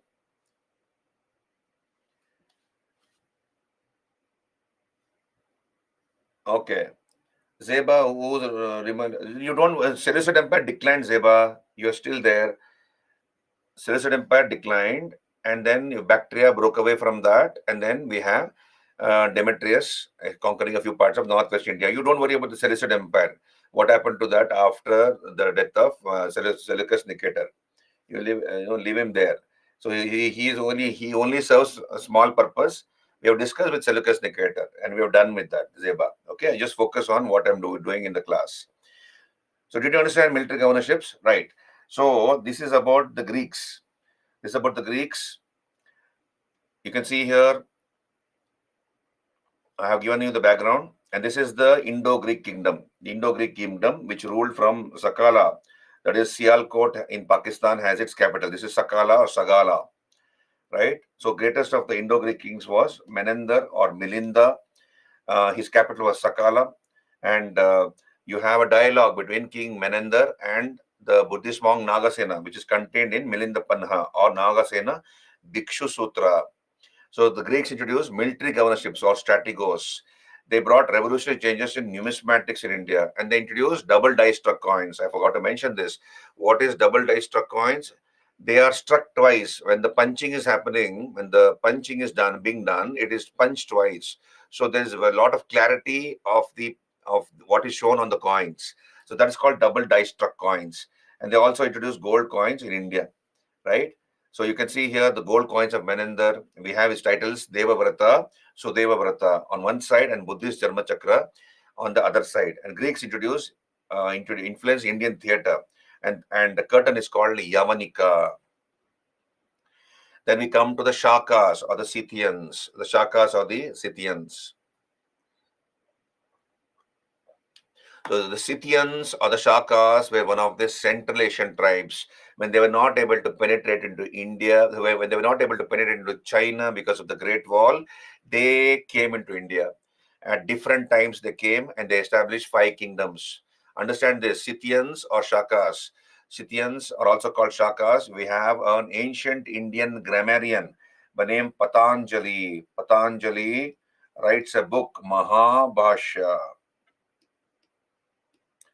In that book called Mahabhashya, Patanjali calls the Scythians, he calls the Scythians as Shakas. Shakas used to shave half their head. You must have seen this, karate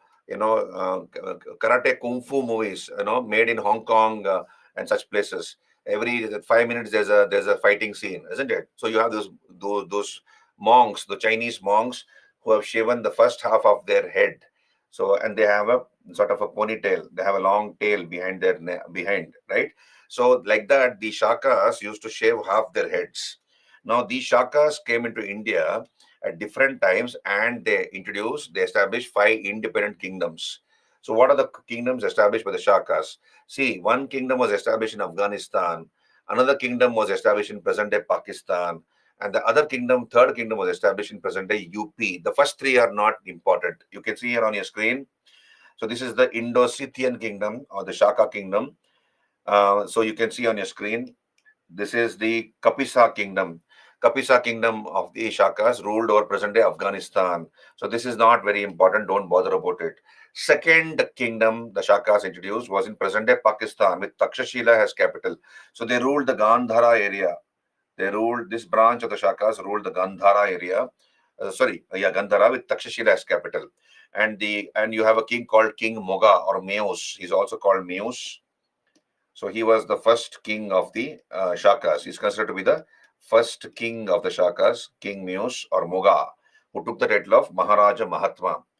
Then the third branch of the Shakas ruled from UP with Mathura as capital. So these 3 branches are not very important, right? Even if you not remember them, it doesn't matter. What I want you to remember is the other 2 branches of the Shakas. The other 2 branches of the Shakas. One is the Kardamaka branch of the Shakas who ruled from Ujjain in Madhya Pradesh as their capital. And the other is the Kshaharata branch of the Shakas who ruled from Mandsaur in Madhya Pradesh as capital. So Mandsaur or Mandsaur, earlier called Mandsaur, now called Mandsaur. These 2 branches of the Shakas become important. Now look here on your screen. I'll use another page. So this is Gujarat, let's say. This is the map. Now, earlier we are told that the Shatavahanas ruled over parts of southern Gujarat and parts of Malwa and northern Maharashtra. So the Shatavahanas were somewhere here. The Shatavahanas were somewhere here. And we have a branch of the Shakas ruling over here. And that is Gujarat region, this region. These are the Kshaharata branch of the Shakas. Kshaharata branch of the Shakas. Okay, now what happened is, this area became the bone of contention between the Shakas, the Kshaharata branch of the Shakas and the Shatavahanas. The Konkan, what is known as Aparanta. In ancient India, Aparanta means Konkan, where you have Goa and all those places. Aparanta. So Aparanta became a bone of contention between the Shatavahanas and the Kshaharata branch of the Shakas initially.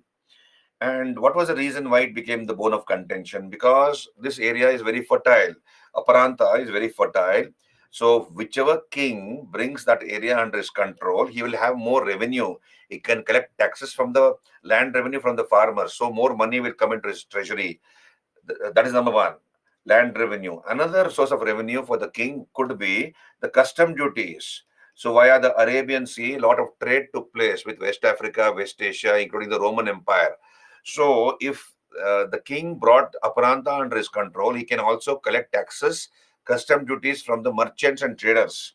So Aparanta became the bone of contention between the Ksharatha branch of the Shakas and the Shatavahanas. And what we see is the Ksharatha branch of the Shakas initially defeated the Shatavahanas. They defeated the Shatavahanas and pushed them down south. So the Shatavahanas come towards south, and they make somewhere around Telangana. Telangana becomes the base of their operations. Shatavahana kingdom was pushed down, and Telangana becomes the nucleus of their operations. Telangana is where your Hyderabad is nowadays, isn't it?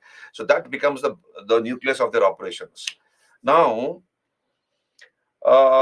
we have one of the Shatavahana kings later. His name was Gautami Putra Shatakarani. He was the 23rd of the Shatavahana kings.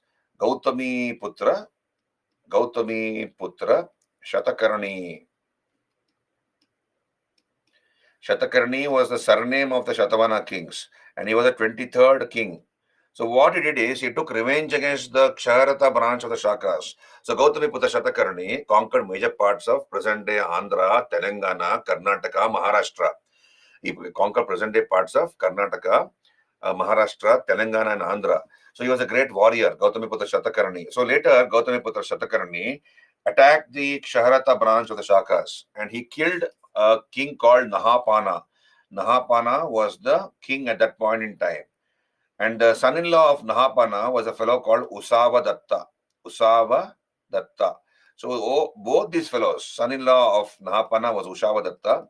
So Gautami Putra Shatakarni killed Nahapana as well as Usava Datta and took a title, Kshaharata Vamsha Nirvashe Sakara. Kshaharata Vamsha, Vansh's lineage. Kshaharata Vansha Nirvashe Sakara, the exterminator of the Kshaharata branch of the Shakas, the one who destroyed the Kshaharata lineage. That is one of the titles taken by Gautami Putra Shatakarni. And what did Gautami Putra Shatakarni do? He restruck the coins of Nahapana.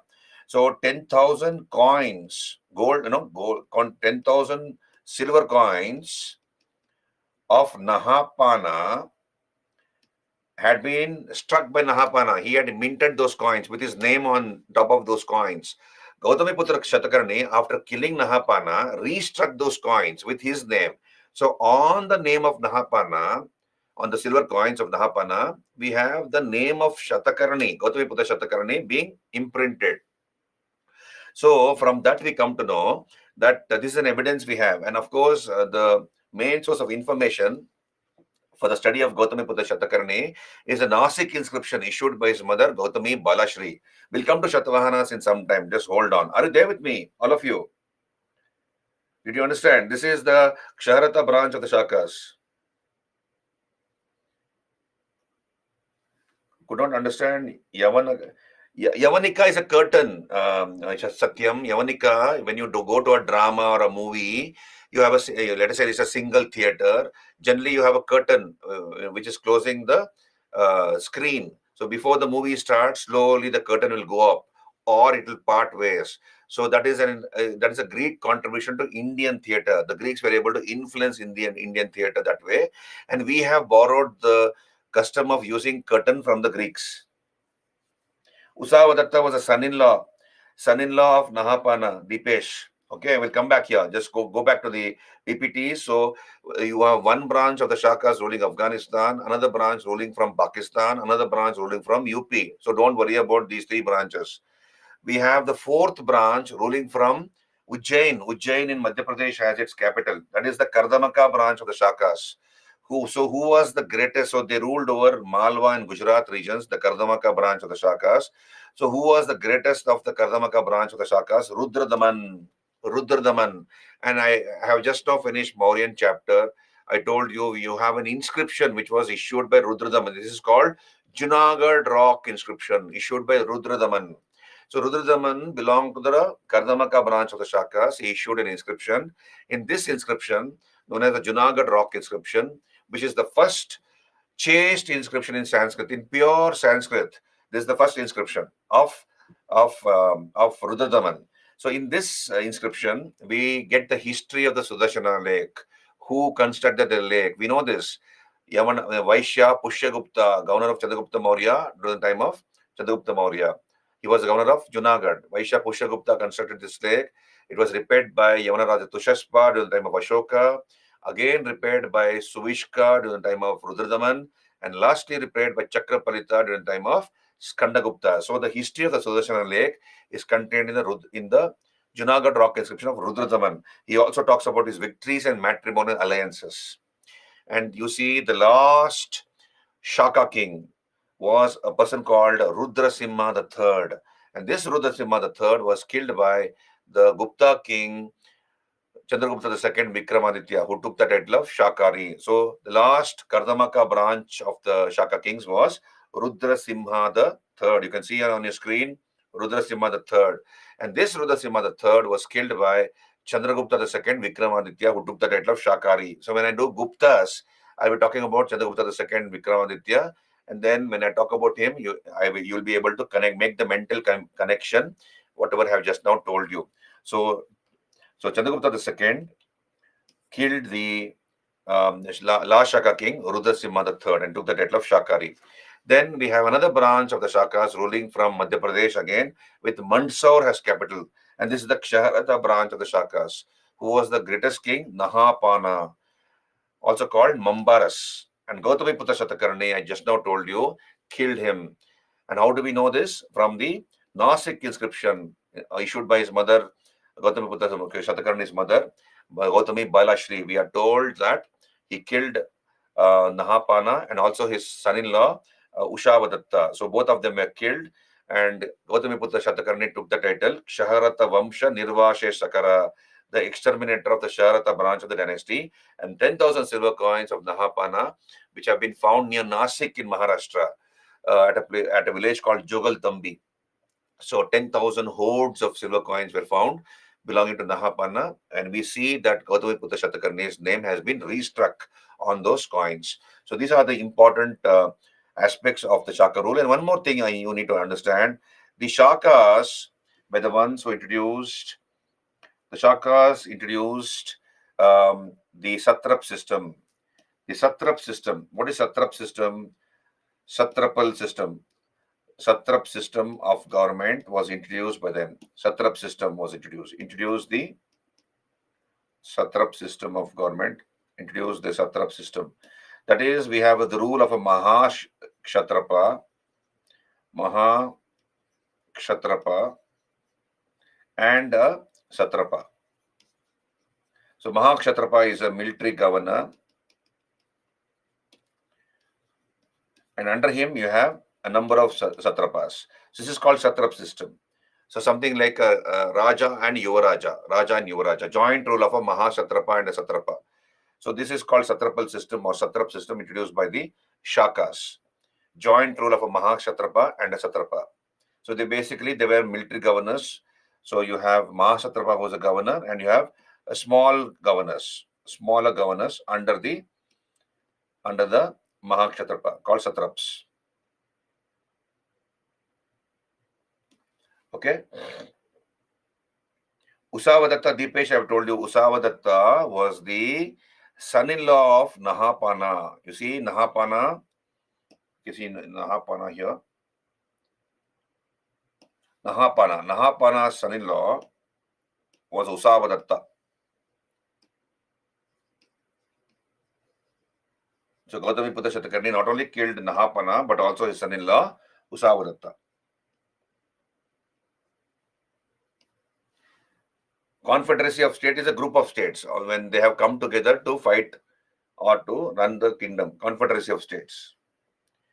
Okay, then we come to Indo-Parthian kingdoms. So Parthians were from northern Iran. Please understand, Parthians were from northern Iran,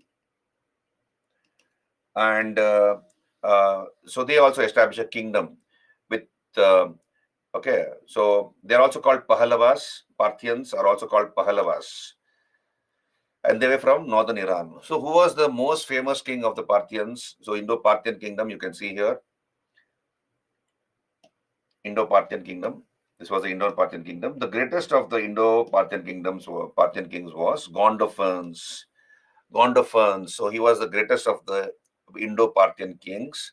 And during the time when Gondophanes was ruling in India, ruling the kingdom, Gondophanes, when he was ruling the Parthian kingdom, we have the one of the apostles of Jesus Christ. So Lord Jesus Christ had 12 disciples or apostles. One of the apostles, by name Saint Thomas, came to India. So Saint Thomas is the first Christian to come to India. So how did he come? His ship was wrecked. So what happened is, off the coast of Chennai, in the Bay of Bengal, off the coast of Chennai, there was a storm, and I believe Saint Thomas's ship got wrecked, and he somehow managed to reach the shores of Chennai or Madras, no, earlier called Madras. Now, the local people of that area, since he looked different from them and he was a foreigner, they caught hold of him and they killed him. And St. Thomas has been buried at Chennai at a place called Mylapore. We have a place called Mylapore in Chennai, and we have the Mount of St. Thomas there, St. Thomas Mount.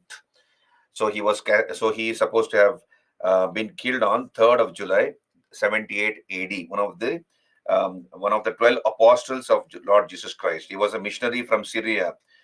So according to the Syrian Christian tradition, he was killed at St. Thomas Mount. This is the St. Thomas Mount in Chennai, the picture on your screen.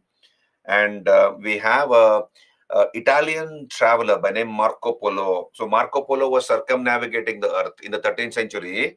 Marco Polo from Venice. He was from Venice, this Marco Polo. So he was circumnavigating the earth, going around the earth from Venice, Italy. And he happened to visit India, Marco Polo. So he visited South India. And in Andhra, you have the Kakatiyas ruling. You have the Kakatiya kingdom. This is the Kakatiya kingdom. Kakatiyas were ruling there. What was the capital of the Kakatiyas? Warangal or Oragallu. That was their capital. So there was a port in Warangal called Motupalli. Motupalli. So Marco Polo enters India through the Motupalli port. And who was the ruler of the Kakatiyas at that point in time? Rani Rudrama Devi. Rani Rudrama Devi. So he talks about Rani Rudrama Devi, Marco Polo. And Marco Polo also talks about the peculiar habits of South Indians, particularly eating betel leaf with chunam and spitting on the street. So he talks about it long time back in the 13th century, which we see even now happening amongst our people. So Marco Polo entered India through the Motupalli port. This was a UPSC question asked, and he tells us that he saw the grave of the tomb of Saint Thomas at Chennai. So Marco Polo makes a reference to that. So the greatest of the Indo-Parthian kings was Gondophanes, during whose period Saint Thomas came to India, the first Christian pilgrim father to visit India. And then, of course, we have the Kushanas. So the first to come to India were the Bactrian Greeks, followed by the Scythians or the Shakas. The third were the Parthians, and the fourth were the Kushanas. The Kushanas were also a Central Asian tribe. They are also called Uchis. They are called Uchis, or also the Tokharians. So they established a large kingdom. They established a large kingdom from the river Oxus in Central Asia to river Ganga, and they had Purashapura has their capital, modern Peshawar. So modern Peshawar in Pakistan was their capital. Mathura served as their second capital. So who was the founder of the Kushanas? Kujula Cadphises. Kujula Cadphises was their founder. And we have Vima Cadphises, who issued gold coins called dinars. Vima Cadphises. The greatest was, of course, Kanishka. Kanishka was the greatest of the Kushana kings. And you need to remember certain aspects about Kanishka. He was known for his Catholic outlook. What is the meaning of Catholic outlook? A very tolerant outlook. How do we know this? Because he worshipped many gods. He worshipped the sun god. He worshipped the moon god. He worshipped fire. Okay, he worshipped Buddha,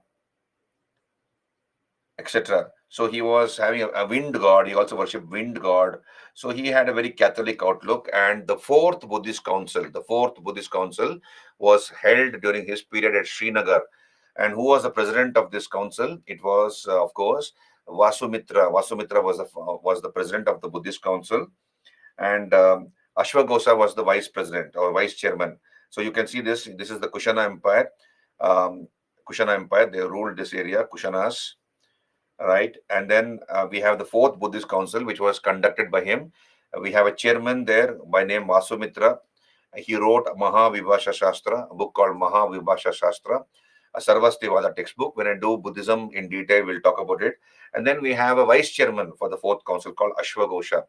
And Ashwaghosa, who was the vice chairman of the fourth Buddhist council, wrote the first dramas of India, Nataka or dramas of India, Shauriputra Prakarana, Sundara Nandana. These are supposed to be the earliest dramas of India. He also wrote a number of kavyas, poems like Buddha Charita, Vajrasuchi, Gandhi Stotra, like that. So, Buddha Charita, Vajrasuchi, Gandhi Stotra. Charaka was his court physician of Kanishka was Charaka, who wrote Charaka Samhita, which is an encyclopedia on Indian medicine. So Kanishka built a vihara at Purushapura, monastery at Purushapura or Peshawar, and also built a stupa there, which excited foreigners. It was 70 feet in tall, I believe, the stupa. So it excited foreigners. Um, uh, so this is the thing. And of course, you see, uh, Kushanas introduced gold coins on a large scale. So the first introduced gold coins were the Indo-Greeks or the Bactrian Greeks. To introduce gold coins on a large scale by the Kushanas. So you can see on your screen the gold coins of Kanishka, right? And you have the Kushana kings taking these titles. Kaisar, they took titles like Kaisar and Devaputra Shahanushahi. So Kushana kings took the title of Kaisar. Caesar was the title of Roman kings. Roman kings used to take the title of Caesar. So they copied the Romans and took the title of Caesar.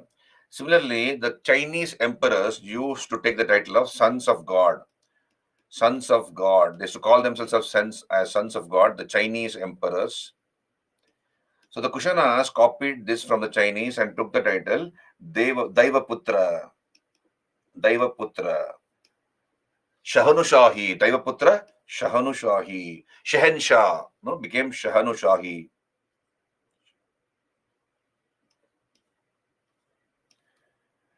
Daivaputra Shahanushahi, sons of God. So they took the title of Kaiser and Daivaputra.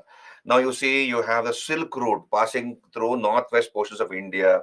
So silk, you can see this here. Just hold on. You can see this is the Silk Route. You can see the Silk Route.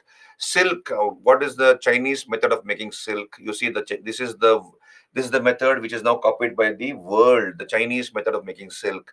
The Chinese used to rear silkworms and they used to put it in hot boiling water.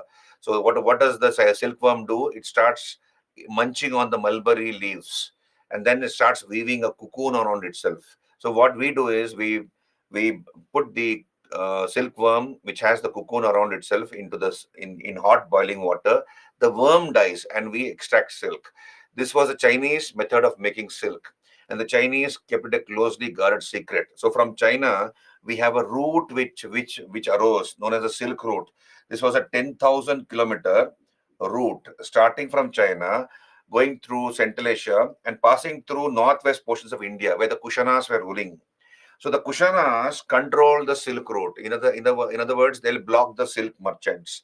They will extract taxes from them. They will collect gold and silver coins as taxes from the silk merchants. That way, more gold began to flow into India. So the Kushanas controlled the Silk Route. They were the only dynasty to do that. Okay, so what I have mentioned here, the Kushanas introduced a satrap system is wrong. So I stand corrected here. So you strike off this sentence, please. I could not have the time to do that. I have already told you the Shakas were the ones who introduced satrap system, not the Kushanas. So I stand corrected. So Kushanas strengthened the idea of divine origin of kingship because they took the title of Kaiser and Daivaputra. And the Shakas and Kushanas introduced all these things into India. Better cavalry, saddles, leather saddles. So when you ride a horse, you have a leather seat. So that was introduced by these foreigners. You have a leather rein. So our fellows used to put a rope or a dhaga and ride the horse. So they introduced leather reins. Then these people came from Central Asia, which is a cold plateau. So if you have to ride a horse in such a weather, you have to wear warm clothes. So what these foreigners used to do is, the Central Asian tribes used to do is, they used to wear tunics, trousers, pants, then long, they used to wear a long coat called sherwani. They used to wear boots. Okay, they used to lock their legs in a stirrup. So you have a ring around the horse tummy, isn't it, where we lock our legs. So stirrups they introduced. They introduced sherwani, trousers and tunics, and boots, and then helmets, caps, because they used to wear all these things and then ride their horse, because they came from a cold climate. So they revolutionized equestrian. Equestrian is everything to do with horse. So in India, and also introduced these horse accessories into India, and gold flowed into India because of the Silk Route. Right. I have, I think, run out of time.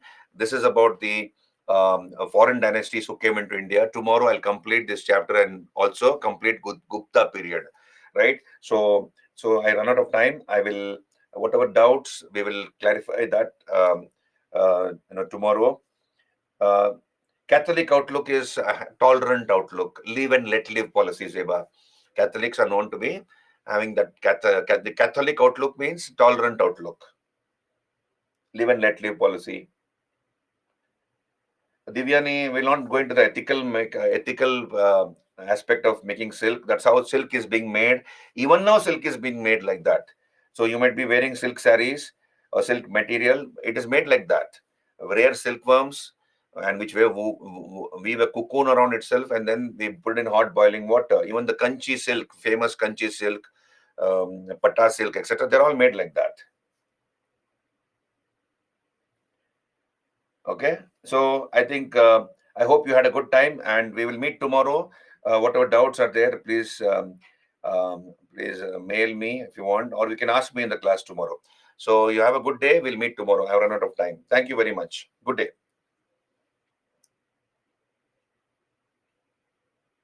Thank you, Edward.